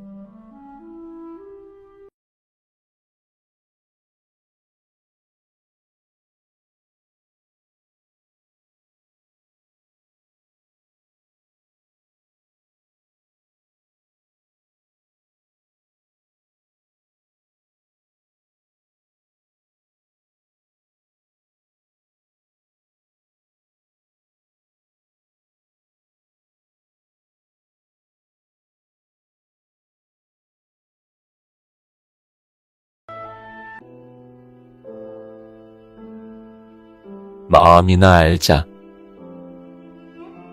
일부 마음의 고향. 묘각과 각성 이야기. 비유하면 묘각은 태양이고 각성은 그 태양의 빛입니다. 그러므로 묘각의 빛은 각성입니다. 이 각성을 깨닫는 성품이라 해서 성각이라고도 경문에는 기록이 되어 있습니다. 필자는 성각을 각성이라고 고쳐서 씁니다. 여하간 묘각의 빛은 곧 각성입니다. 논사들이 말하는 본체와 쓰이는 용으로 말하자면 묘각은 본체가 되고 각성은 쓰이는 용이 됩니다. 그러므로 묘각의 빛인 각성은 두루 묘하게 응용이 됩니다. 실로 체와 용은 일체의 만법에서 서로 상호 보완적 관계이기 때문에 서로 다르지 않습니다. 그러므로 묘각과 각성은 곧 둘이 아닌 하나입니다. 모든 종교의 1급 비밀은 곧 바로 체와 용인 묘각과 각성입니다. 묘각은 원용질로 생긴 둥근 거울과 같이 명료하게 박습니다. 그 묘각의 성품에 비친 각성은 묘명합니다. 그래서 거울 자체는 둥글지만 일체를 두루 다밝게 비추는 명경은 온갖 것이 그 속에 아무리 들쑥날쑥을 해도 나고든 흔적이 하나도 없습니다. 이렇게 각성은 일체를 먹었다 토했다 하지만 그 각성 속에는 티 하나도 없이 깨끗합니다. 바로 이것이 저 묘각의 빛, 각성의 불가사의입니다. 그러므로 거울과 같은 저 묘각의 각성을 열애장이라고도 합니다. 열애장인 묘각의 빛각성은 몸과 마음을 두루 다 깨닫고 두루 다 합니다. 몸과 마음의 일체 행위와 먹장같이 캄캄한 무지한 심경도 다 들추어 보여줍니다. 이렇게 신비로운 묘각의 각성을 우리는 다 가지고 살고 있으면서도 일체 중생들은 까맣게 모릅니다.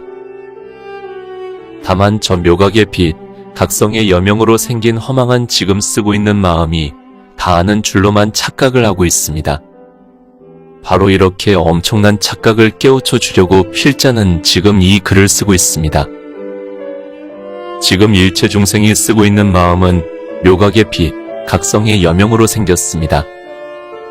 비유를 하면 빛으로 생긴 그림자와 같습니다. 그림자는 빛을 전혀 볼 수가 없습니다. 그러므로 일체 중생들은 묘각의 빛, 각성을 전혀 모릅니다. 어림도 못합니다. 그래서 묘각의 빛, 각성을 까맣게 모릅니다. 다만 저 어리석은 중생들은 지금 쓰고 있는 마음이 일체를 두루 다 깨닫고 아는 줄로만 착각을 합니다. 어두운 그림자는 밝은 빛을 전혀 볼 수가 없습니다. 그러므로 마음 저쪽의 태양의 10조 배나 밝은 명료하고 묘명한 묘각의 각성을 어찌 알겠습니까? 마음 저쪽에 무엇이 있는 줄도 모릅니다. 모두가 지금 쓰고 있는 마음이 제 몸과 제 마음의 망상을 다 깨닫고 아는 줄로만 착각을 합니다. 착각을 할 수밖에 없습니다. 그 까닭은 실제로 묘각은 밝음이 너무나 묘하여 지금 우리가 힐끗 보는 저 태양의 10조 배나 밝기 때문입니다. 마치 땅속에 사는 두더지가 태양빛을 볼 수가 없듯이 그와 마찬가지로 일체 중생들은 묘각의 빛을 상상도 못합니다. 우리가 쓰고 있는 몸과 마음은 묘각의 거울에 다 드러나지만 흙탕물과 같은 몸과 마음의 거울에는 제 얼굴도 비치지 않습니다. 다만 묘각의 거울 열애장에서만이 일체 중생의 몸과 마음이 다 드러날 뿐입니다. 우리는 제 눈이 제 눈을 스스로 보지 못합니다. 또 제가 쓰고 있는 식심은 제 마음을 모릅니다. 이런 까닭으로 제 자신의 몸과 마음을 항상 환히 다 비추고 있는 묘각의 빛, 각성을 우리는 전혀 깨닫지 못합니다. 그대의 몸과 마음을 아는 자는 누구냐? 지금 필자는 부처님의 위신력으로 이 글을 쓰고 있습니다. 누구나 자기 자신의 몸과 마음은 너무나 잘 압니다. 분명히 자신의 몸과 마음을 밝게 다 깨닫고 합니다. 이렇게 밝게 깨닫고 하는 이것은 지금 우리가 쓰고 있는 캄캄한 마음이 아는 것이 아닙니다. 다 아는 자는 바로 곧 묘각의 빛, 각성입니다. 묘각의 빛, 각성으로 지금 내 몸과 마음을 두루 다 환히 깨닫고 합니다. 알고는 있지만은 막상 이것이 묘각의 빛, 각성인 줄을 까맣게 모를 뿐입니다. 까맣게 모르는 이 무지를 어쩌면 좋을까요? 비유를 해보면 저 묘각은 하나의 둥근 거울입니다. 저 원형질로 생긴 둥근 거울은 일체를 두루 다 환히 밝게 드러내어 보여줍니다. 밝게 비추어주는 이것이 곧 묘각의 거울입니다. 밝은 명경은 자신의 얼굴과 세상 만상을 있는 그대로 다 비추어 주고 깨닫고 알게 합니다. 그래서 묘각이라 합니다. 저 묘각의 거울은 만약 내가 몸이 아프면 아픈 상태와 아픈 심경을 있는 그대로 다 드러내어 보여줍니다. 묘각의 거울은 마음에서 일어나는 밉고 곱고 기쁘고 슬프고 두렵고 고달픈 모든 몸과 마음의 심경을 있는 그대로 다 보여주고 깨닫고 알게 해줍니다. 그래서 저 묘각의 빛각성은 크게는 무변 허공계를 두루 다 머금고 있으며 작게는 미진 속에 살고 있는 세균 바이러스의 지각까지도 다 깨닫고 알게 해줍니다. 그래서 내 몸이 좋은 일을 했다면 죽어 천당의 환희로움을 두루 다 깨닫고 알게 해줍니다. 만약 악독한 죄를 지어서 지옥을 가면 무량한 고뇌의 무시무시한 환각의 공포를 세세히 다 깨닫고 알게도 해줍니다. 비유를 하면 저 뜨거운 태양의 빛은 밤에는 피할 수가 있지만 그대 묘각의 각성은 있고 없음은 물론 있지도 없지도 않은 데까지도 두루 다 어디라 없이 따라다니며 비추어 주는 것과 같습니다. 그러므로 그대의 행위 하나, 마음으로 생각하는 사념 하나, 잘하고 잘못하고 잘하지도 잘못하지도 않은 저 무량한 업보를 어디든 묘각의 빛각성은 따라다닙니다. 우리의 마음은 입자분의 마이너스 18승에 있습니다. 우리의 묘각은 마음분의 마이너스 21승에 있습니다. 이렇게도 철저히 아무것도 없는 무국의 실상을 무상지상이라 합니다. 이 같은 무국의 무상지상이 곧 묘각의 빛, 각성입니다. 바로 이 묘각의 상 없는 상은 그대가 무간지옥을 가든 극락을 가든 깨달음의 해탈열반으로 가든 어디라 없이 항상 따라다닙니다. 그래서 세존은 묘각을 둥근 거울에다가 비유를 많이 하셨습니다. 두루 다 깨닫고 두루 다 드러내어 보여주는 묘각의 성품이 둥근 거울과 흡사하기 때문입니다. 그래서 두루 원자의 깨달을 각자를 써서 원각이라 이름하셨습니다. 둥근 거울과 같은 원각은 지금 우리가 쓰고 있는 마음의 미세한 행동거지도 속속들이 다 비추어 줍니다. 그러므로 알고 모르고 알지도 모르지도 않는 것까지를 온통 두루 다 깨닫고 알게 해줍니다. 또 원각은 마음이 있고 없고 있지도 없지도 않은 마음까지도 두루 다 깨닫고 알게 해줍니다. 또 원각은 마음이 밝고 어둡고 밝지도 어둡지도 않은 것까지를 두루 다 깨닫고 알게 해줍니다.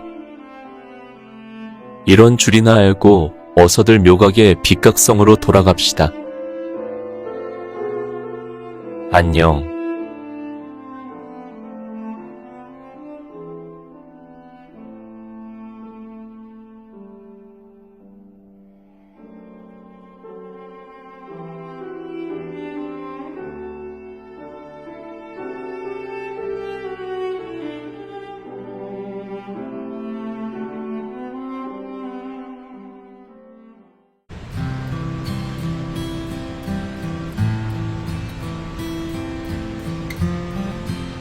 마음이나 알자. 일부 마음의 고향. 마음의 시녀 장식의 불가사의 이야기. 사실은 중생들의 몸과 마음은 일심동체라서 분석이 불가능합니다. 몸과 마음은 하나로 통일장을 이루고 있기 때문입니다. 그래서 몸과 마음은 아무리 분리시켜 보려고 해도 절대로 분리가 되지 않습니다. 몸속 어디에서도 마음은 찾을 수 없습니다. 다만 신세계의 행위로만 마음을 읽을 뿐입니다. 그러므로 이 몸을 버리고 나면 그 어디에도 마음은 없습니다. 공간과 시간도 그렇습니다. 흐르는 시간과 움직이지 않는 허공도 한 가지입니다. 동화는 시간 속에서 허공을 찾을 수 없고 부동화는 허공 속에서 움직이는 시간을 찾을 수는 없습니다. 그러므로 신심과 시공은 둘도 하나도 아닌 중생소견으로만 느끼는 허망입니다. 이러한 허망 집착의 망견으로 존재하는 몸과 마음을 가지고 신심을 각각 분리시켜 보려고 들면 독일의 정신분석학자 프로이드처럼 곤욕을 치르게 됩니다. 설령 이 몸이 죽어서 없어진다 손치더라도 자신이 가지고 있던 몸과 마음은 분리되지 않습니다. 비록 몸은 죽어서 화장이나 매장을 했다 하더라도 몸과 마음은 함께합니다. 그 까닭은 몸과 마음의 그림자를 중음신이라 하는데 영혼의 몸이라 하는 중음신은 그대로 있기 때문입니다. 무엇을 중음신이라 하는가? 육체를 만들고 있는 체격은 골격이지만 그 골격 속에 숨어있는 영혼은 정신 신경입니다. 그 정신 신경을 깨닫고 하는 자는 묘각의 피, 각성입니다. 정신 신경의 몸의 각성이 함께하는 몸을 혼신이라 이름합니다. 물론 혼신은 눈에는 안 보입니다. 눈에는 보이지 않지만 누구나 꿈은 꾸어 보았을 것입니다. 꿈속에 다니는 자신의 몸을 많이도 보았을 것입니다. 이렇게 몽중에 다니는 것과 같은 몸을 중음신이라 합니다. 중음신은 산울림의 메아리 같고 손뼉을 치면 스스로 울리는 소리와 같은 것입니다. 그래서 죽은 사람의 몸을 혼신이라 합니다. 영혼의 몸은 살아서는 육체와 마음으로 함께하고 죽어서는 혼신이 되어서 깨닫고 하는 각성과 함께합니다. 그러므로 저 시공이나 이 몸과 마음은 죽으나 사나 분리가 절대로 불가능합니다. 어찌 이뿐이겠습니까? 내가 지어놓은 업신이라는 게 또 별도로 있습니다. 내가 선행을 잘했다면 나의 혼신이 스스로 빛을 내는 몸을 얻어서 광명한 천국으로 환생을 하지만 내가 무서운 악업을 지었다면 혼신이 불타는 화택신을 얻게 됩니다. 이렇게 내가 지어놓은 선행과 악행의 여하에 따라서 항상 그림자처럼 따라다니는 몸을 업신이라 합니다. 이러한 진실을 전혀 모르고 자살을 함부로 희망하는 저 어리석은 망령들에게 부탁하노니 그대의 몸이 죽어서 없어졌다고 해서 그대의 영혼도 함께 따라서 죽을 수 있다면 얼마나 좋겠습니까? 하지만 어림없는 착각입니다. 필자도 3번을 죽어보았습니다. 그런데 말입니다. 자살을 희망하는 사람들은 누구나 똑같은 생각을 합니다. 이 몸이 죽으면 영혼이 나란 영혼도 죽어 없어진다고 생각을 합니다. 그러나 어림없는 착각입니다. 어림없는 무식한 소견머리부터 깨어 부수어야 합니다. 영혼의 불멸성을 전혀 모르는 어리석은 꿈에서 깨어나야 합니다. 그대가 자살을 한다고 해서 영혼도 따라 죽어만 준다면 얼마나 좋겠습니까? 그런데 뜻밖에도 오히려 현실보다도 더 무시무시한 저 세상이 별도로 있음을 귀띔해 드리니 그런 줄이라도 알아야 합니다. 물론 필자의 경우는 좀 다릅니다만 필자도 3번이나 자살을 실험해 보았습니다. 그런데 죽어서 영혼이 없어지려고 해도 절대로 영혼이 없어질 수 없는 무엇이 있습니다. 그 무엇은 쳇바퀴 돌듯 하는 혼신의 몸마음입니다. 마음의 몸이 별도로 있음을 깨닫고는 그 후론 생사의 수레바퀴를 따라다니는 어리석은 마음을 멀리해 버렸습니다. 죽고 살고 할 것도 없는 깨닫고 아는 각성의 몸, 법신을 얻어야만 합니다. 그러므로 저는 법신을 얻으려고 몸과 마음을 멀리서 지켜만 보는 각관의 삶을 살고 있습니다. 그러므로 지금은 조건 없는 행복 속에서 잘 살고 있습니다. 안녕.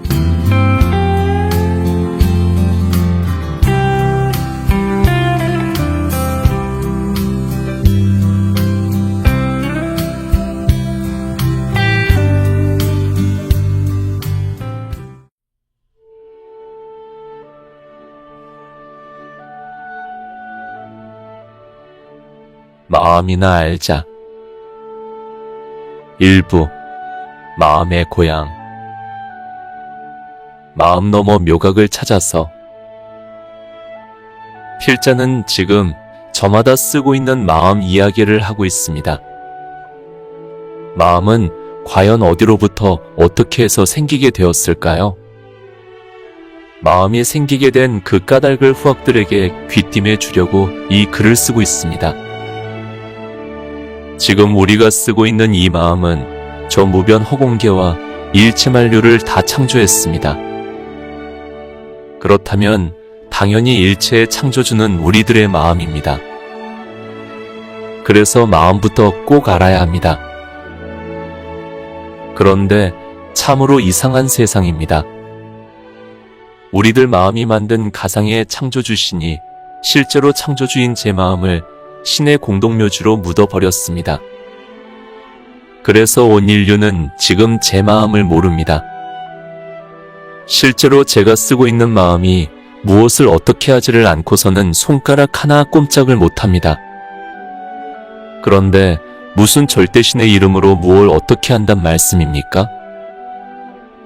지금 이 마음 이야기는 믿거나 말거나 한 종교의 문제가 아닙니다. 바로 나와 당신이 쓰고 있는 마음의 문제입니다. 앞을 못 보는 소경은 태양을 볼 수 없습니다. 하지만 밤과 낮은 은밀히 느낄 수는 있습니다. 느낄 수는 있으나 하늘에 실제로 떠 있는 밝은 태양과 다른 전혀 보지를 못합니다. 이와 마찬가지로 일체 중생은 제 몸과 마음은 스스로 잘 느끼고 잘 압니다. 하지만 이 몸과 마음의 뒤편에서 환히 밝아있는 태양과 같은 묘각의 빛, 각성은 전혀 생각지도 못합니다. 태양의 빛으로 일어난 저녁 노을이 태양을 전혀 모르듯 마음은 묘각의 빛, 각성을 전혀 모릅니다. 저 황홀한 저녁 노을은 태양의 여명으로 생겼습니다. 하지만 저녁 노을은 태양을 모릅니다. 묘각의 빛, 각성의 여명으로 생긴 마음 역시 그러합니다. 우리가 마음을 볼 수도 없고 잘할 수도 없지만 그래도 지금 내가 숨도 쉬고 손발가락을 움직이고 하는 그 원심력은 분명히 마음의 묘지력입니다. 이와 마찬가지로 묘각의 각성을 볼 수는 없어도 지금 내 몸과 마음을 환히 다 깨닫고 아는 이것은 다름 아닌 묘각의 빛, 각성입니다. 묘각의 각성으로 우리는 제 몸과 제 마음을 두루 다 깨닫고 알고 있습니다. 이렇게 알고 있음을 미루어 보아 마음도 분명히 있는 것입니다. 분명히 마음은 있는 것이지 없는 것이 결코 아닙니다. 다만 몸과 마음을 아는 이것은 묘각의 각성이지 몸과 마음이 제 스스로가 깨닫고 아는 것이 절대로 아닙니다. 마음 제 스스로가 다 아는 것이라고 착각하면 참으로 곤란합니다. 몸과 마음이 스스로 깨닫고 아는 것이라면 어째서 밖에 사물을 보고 있는 눈이 제 스스로 제 눈을 돌이켜 보지를 못합니까? 분명히 제 몸과 마음이 제 자신을 아는 것이라면 지금 제 스스로 보고 있는 눈을 제 스스로 보아야 마땅합니다. 하지만 누구나 눈은 스스로 앞은 잘 봅니다. 그러나 스스로를 보는 자신의 눈은 스스로 돌이켜 보지를 못합니다. 실제로 보지 못한다고 해서 진실로 내 얼굴에 두 개의 눈이 없는 것은 아닙니다. 이와 마찬가지로 지금 내 몸과 마음을 아는 묘각의 빛, 각성을 내가 전혀 모른다고 해서 실제로 나에게 묘각의 각성이 없는 것은 절대로 아닙니다. 실제로는 묘각의 빛, 각성은 무변 허공계와 시방세계에 두루해 있습니다. 두루해 있으므로 몸의 안과 밖을 두루 다 깨닫고 있습니다. 마치 저 거울의 밝고 맑은 빛에 온 세상 만상이 두루 다 드러나 보이듯이 저 묘각의 빛, 각성의 거울에는 티끌 같은 미세한 사념망상까지도 뚜렷하게 다 보입니다.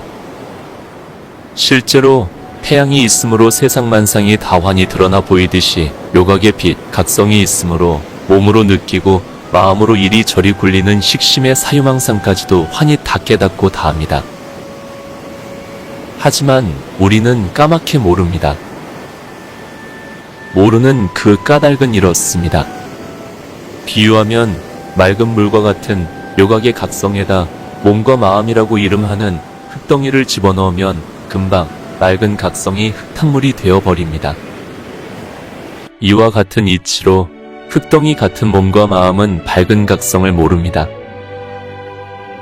이렇게 일단 흙탕물이 한 번 되고 나면 두 가지의 성품이 없어집니다. 첫째는 본래로 맑은 물의 성품이 없어지고 두 번째로는 흙덩이가 없어집니다. 그래서 우리는 묘각의 빛, 각성이 무엇이고 마음이 무엇인가를 전혀 모릅니다. 이같이 안타까운 형편을 잘 아시는 세종께서는 중생들이 본래로 가지고 있는 밝고 맑은 각성을 본래대로 회복시키는 좋은 방편을 발명해 두셨습니다. 비유하면 일단 물그릇과 같은 몸뚱이를 가만히 묶어두는 것처럼 좌선하는 수행법을 지도해 주셨습니다. 만약 누가 흙탕물 그릇을 함부로 흔들고 다닌다면 어떻게 맑은 물을 찾을 수가 있겠습니까? 만약 그 물그릇을 흔들지 않고 조용히 내버려 둔다면 그 물그릇 안에서는 잃어버린 두 가지의 성품이 저절로 드러납니다. 첫째는 본래로 맑은 물과 같은 맑고 밝은 묘각의 빛, 각성이 드러나고 두 번째로 흙덩이와 같은 몸과 마음이 차분히 가라앉은 사념망상의 입자들이 드러납니다. 일찍이 석가세조는 중생들이 잃어버린 밝고 맑은 묘각의 빛, 각성을 발견하는 지혜로 제 자신의 몸과 마음을 환히 다 깨닫고 하는 각성을 은밀히 주시하는 각관을 지도해 주셨습니다. 이를 달리 관심법이라고도 합니다.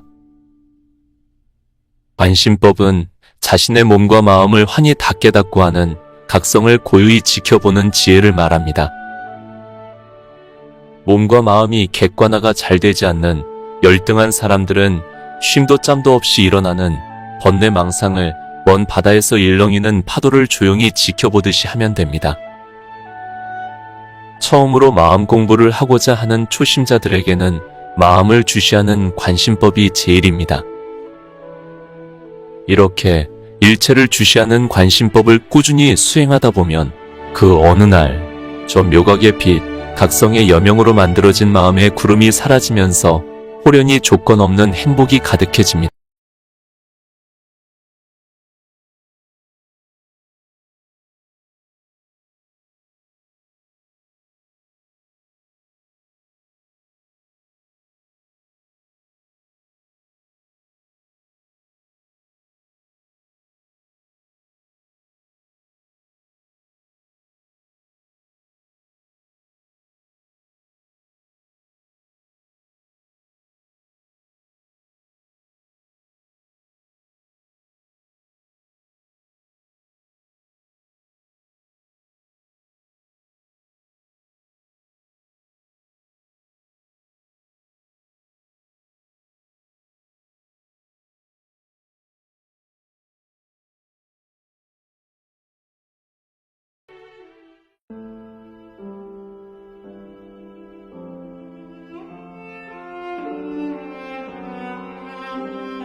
마음이나 알자. 일부 마음의 고향. 천당과 사막도로 가는 갈림길. 묘각의 빛, 각성의 여명으로 생긴 마음속에 숨어있는 묘각의 진여식을 간명하게 장식이라 합니다. 장식은 곧 마음입니다. 이 장식은 크게는 우주에 두루에 있고 작게는 우리들 육신에 두루에 있습니다. 미세하기로는 세균 바이러스에도 가득 차 있으면서 의식은 깨어만 있고 잠재의식은 분별 망상만을 일삼고 무의식은 잠자는 수면을 즐깁니다. 이 같은 마음의 속성 세 가지를 환히 다 아는 진여식을 장식이라 합니다. 이 장식이 육체의 육근에 반연이 되면 두루 생각하는 식심이 됩니다. 그래서 장식이 눈으로 가서는 두루 보고 깨닫는 시각이 되고, 귀로 가서는 두루 듣고 깨닫는 청각이 되고, 코로 가서는 숨으로 냄새를 두루 깨닫는 후각이 되고, 혀로 가서는 맛을 두루 깨닫는 미각이 되고, 몸으로 가서는 육신을 두루 깨닫는 감각이 되는 것입니다. 그리고 두뇌로 가서는 사유 분별을 하는 두루 깨닫는 생각이 되었습니다. 저 장식의 파편인 생각이 고유한 명상으로 흐르면 맑고 밝은 천당이 되고, 생각이 음탕한 성정으로 흐르면 지옥 악의 축생이라 이름하는 사막도로 떨어집니다. 그러므로 사람은 생각하는 상과 성의의 정이 반반인 5대5가 됨으로써 땅 위로 오르지도 못하고 땅 밑으로 들어가지도 못하여 땅 위를 서서 다니는 사람이 되었다고 합니다. 만약에 상이 4푼이고 정이 6푼이면 위로는 사천왕천의 환생을 하고 밑으로는 땅 위를 기어다니는 축생과에 떨어집니다. 또 만약 상이 3푼이고 정이 7푼이면 위로는 도리천의 환생을 하고 밑으로는 수륜층에 있는 아기과에 떨어집니다. 또 상이 2푼이고 정이 8푼이면 위로는 제석천의 환생을 하고 밑으로는 화륜층에 들어갑니다. 상이 1푼이고 정이 9푼이면 위로는 화락천궁에 환생을 하고 밑으로는 지중해 핵풍륜층에 들어갑니다. 상이 0푼이고 정이 10푼이면 위로는 색계선천으로 환생을 하고 밑으로는 지중해 끓고 있는 핵지옥으로 들어갑니다. 만약에 상과 정이 깨끗이 말라버린 간해지로 들어가면 색계사선천으로 직행을 합니다. 그러면 어째서 맑고 밝은 명상은 선천으로 가고 성의의 욕정은 지옥으로 가는지 그 까닭을 부처님은 이렇게 간단히 설명을 하셨습니다. 누구나 마음의 생각이 고요하고 맑고 밝으면 저절로 신심이 쾌활해지고, 반대로 생각이 음탕한 성정에 사무치면 저절로 남근과 여근에서는 축축한 액이 생깁니다. 저추하고 탁한 음액은 무겁고 흐려서 저절로 밑으로 흘러 빠지는 성질이 있습니다. 그러므로 생각이 고상하면 마음이 가벼워서 꿈에도 공중을 날아다니고, 죽으면 자연히 천당으로 직행을 합니다. 하지만 생각이 음탕한 열정으로 흐르면 살아서는 몸은 태산같이 무겁고 죽으면 자연히 경중에 따라서 사막도로 떨어집니다. 그래서 세존과 예수님은 침묵의 명상을 귀하게 여기고 성애를 독사같이 무섭게 다루셨습니다. 세존과 예수님은 여러 가지로 공통점이 많습니다. 마음을 소멸시키는 수행법도 같습니다. 예수님은 항상 깨어 있어라입니다. 세존은 마음을 주시하는 다양한 각성법을 설해 두셨습니다. 안녕.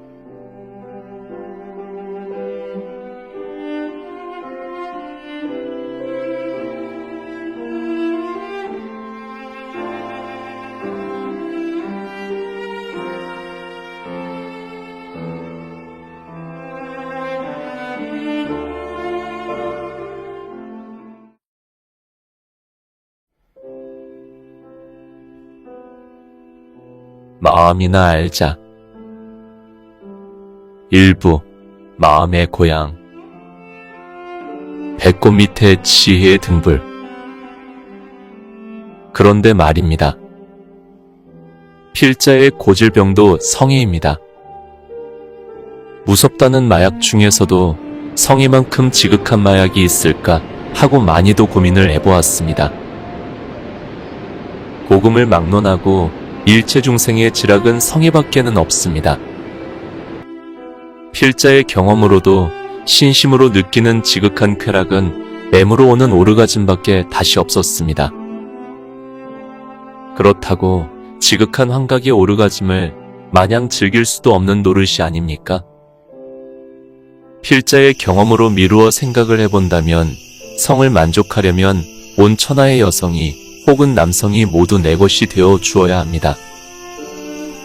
그래도 한 인간의 성욕구를 만족시키기는 역부족입니다. 그런데 어떻게 무량한 인간의 성의 욕구를 누가 무슨 재주로 만족을 시킵니까? 성추행이란 단어의 의미처럼 성기보다도 더 더럽고 냄새나는 추한 곳도 잘 없습니다. 그곳에다가 자신의 성욕구를 채우려고 짐승도 안 가리고 발광을 하는 그대의 성에 대한 욕구를 한 번쯤 생각해 보았습니까? 이 몸이 죽어서 천당을 가고 지옥을 가는 저 사후세계는 제쳐두고 말입니다. 단박에 만악의 고뇌는 모두가 성애로부터 오는 저 엄청난 불행을 어찌 감당을 하시렵니까? 동방의 성인 공자님도 자신의 마음속에서 꿈틀거리고 있는 성의 무법자를 지혜의 낱말인 남녀 칠세부동석으로 잘 관리를 하셨습니다. 필자는 성폭력의 무법자 성애를 이 같은 지혜의 낱말로 다스렸습니다. 신욕불행심이여 심욕불행신이면 기군무산형이라. 몸이 하고자 하면 마음이 들어주지를 말고 마음이 하고자 하면 몸이 들어주지를 말라. 그러면 그대는 무사한 영이로다. 필자도 얼마나 성의 욕구 때문에 욕을 보았으면 이 같은 글귀로 신심을 다스렸겠습니까? 성욕을 채우는 행위로는 세 가지가 있습니다. 첫째로 음행이 있습니다. 음행은 일반적인 부부의 성생활을 말합니다. 두 번째로 사함이 있습니다. 사함은 자위행위를 말합니다. 세 번째로 간음이 있습니다. 아내 아닌 다른 여성과 성관계를 맺는 추행을 말합니다. 다시 한 번 더 상과 정으로 천당과 지옥이 되는 이치를 밝힌 세존의 말씀을 적어두겠습니다. 누구나 음탕한 성욕이 발동을 하면 저절로 성기에서는 축축한 음액이 흐릅니다. 축축한 애물의 음액은 밑으로만 흘러서 빠지는 속성이 있습니다. 이렇게 흘러서 밑으로만 흘러 떨어지는 성질로 말미암아 묻 중생의 영혼은 욕정의 애물을 따라서 끝없이 사막도로 뒹구는 속성이 있게 되었다고 합니다. 반대로 생각이 고상하게 되면 맑고 정신이 가볍고 밝아서 청정한 허공으로 솟구치는 성질이 있습니다. 그래서 누구나 고요히 앉아서 명상을 하면 단박에 몸과 마음이 경안해집니다. 저절로 신심이 경건해지면서 몸은 가볍고 마음은 자연히 청명해집니다. 그래서 생각이 고요하게 되면 저절로 그 영혼의 세계는 천당이 됩니다. 그러나 부질없는 성정을 탐착하게 되면 자신의 성기에서는 저절로 지저분한 음액이 흐르면서 고약한 악취가 생깁니다. 모든 악취의 정체는 다 세균과 바이러스입니다. 이 같은 세균 바이러스의 악취를 고인들은 도깨비, 귀신이란 뜻으로 매기라 합니다. 자신의 성기에서 들끓는 악취의 매기는 흡사 한여름에 달라붙는 모기떼처럼 지독한 재앙이 달라붙습니다. 그러므로 누구나 애욕의 환각에 빠지면 두 가지 공덕성이 날로 달로 없어집니다. 첫째는 사람의 생명력이라 이름하는 복력이 소멸됩니다. 그러므로 삶의 환경이 기구해집니다. 두 번째로는 맑은 마음으로 생기는 덕력이 없어집니다. 그러므로 덕력이 없어지고 나면 온갖 정신질환을 앓게 됩니다. 그래서 성인들은 애욕을 불구덩이라 했습니다. 이 순간에 M으로 일어나는 정신신경의 열은 1200도나 됩니다. 그러므로 성의의 오르가즘을 짐짓 즐기게 되면 소중한 복과 덕의 공덕성이 모조리 타버리게 됩니다. 그래서 모든 성인들은 중생들이 즐기는 성행위의 환각을 맹렬한 불구덩이를 피하듯 한다고 합니다. 그것은 실제로 남녀가 성기를 짐짓 마찰시키게 되면 흡사 연철의 자석을 마찰시켜서 일으키는 전기와 똑같은 이치로 전극성 신경전열이 1200도나 일어난다고 합니다. 필자가 생을 두고 경험한 바로는 만고의 어렵고 지극히 난해한 문제는 성욕입니다.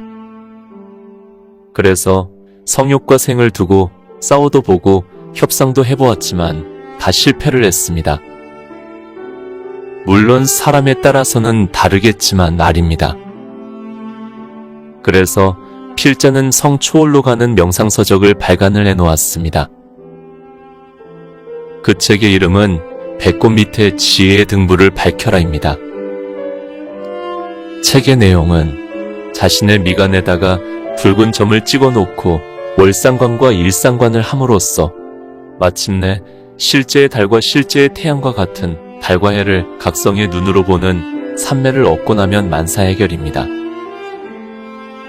성 초월의 환희를 비유하자면 꼭 악몽을 꿀 때에 누가 잠을 깨워준 기쁨과 같고, 또한 지독한 연매증인 가위 눌린 사람이 마음은 깨어나려 애를 쓰지만 몸이 전류에 감전된 듯 자유롭지 못할 때 곁에서 누가 몸을 흔들어서 비몽사몽을 깨워준 듯 하여서 저절로 심신이 쾌활해지는 것과 같습니다. 필자의 경험으로 볼 때에 성 문제만은 윤리도덕이나 법으로는 어림도 없습니다.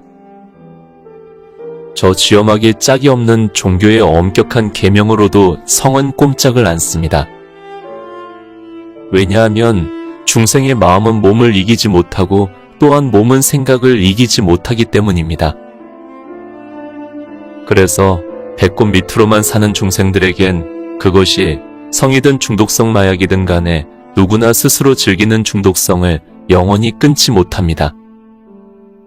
그래서 신념이나 말이나 글이 아닌 육신의 머릿속에다 밝고 맑은 달과 해를 그대로 입력시키는 명상 수련밖에 없음을 깨달았습니다. 그 수행법의 요령은 배꼽 밑에 지혜의 등불을 밝혀라 해서 잘 밝혀놓았습니다. 명상은 망상을 잠재우는 최면술입니다. 그래서 명상은 아무나 잘 됩니다. 하지만 그 명상으로는 결코 육신의 악습을 끊게 하지는 못합니다. 악습을 끊는 지혜는 삶의 문제가 아니라 육신을 죽이는 무던히 참는 고행입니다. 그 고행을 대변해 줄 수가 있는 수련법이 필자가 쓴 책에서 밝힌 월상관 일상관법입니다. 머릿속에서 월상관과 일상관이 일어나면 완전히 성이 말라버린 간해지로 들어갑니다. 간해지에서만이 참선으로 생기는 선정이 일어납니다. 성의에 대한 미련은 말할 것도 없고 성욕이 완전히 말라붙어서 바짝 마른 나무꼬챙이 같아야 합니다. 그때 비로소 참선을 하면 자연스럽게 선정이 일어납니다. 선정은 지혜의 불꽃입니다. 선정은 곧 묘각의 빛, 각성입니다. 만약 진정으로 해탈의 대도로 들어가고자 한다면 분명히 절체절명의 각오로 이 성을 끊어야 합니다. 끊자면 월상관과 일상관을 반드시 성취하십시오. 배꼽 밑에 지혜의 등불을 반드시 체험하세요. 안녕.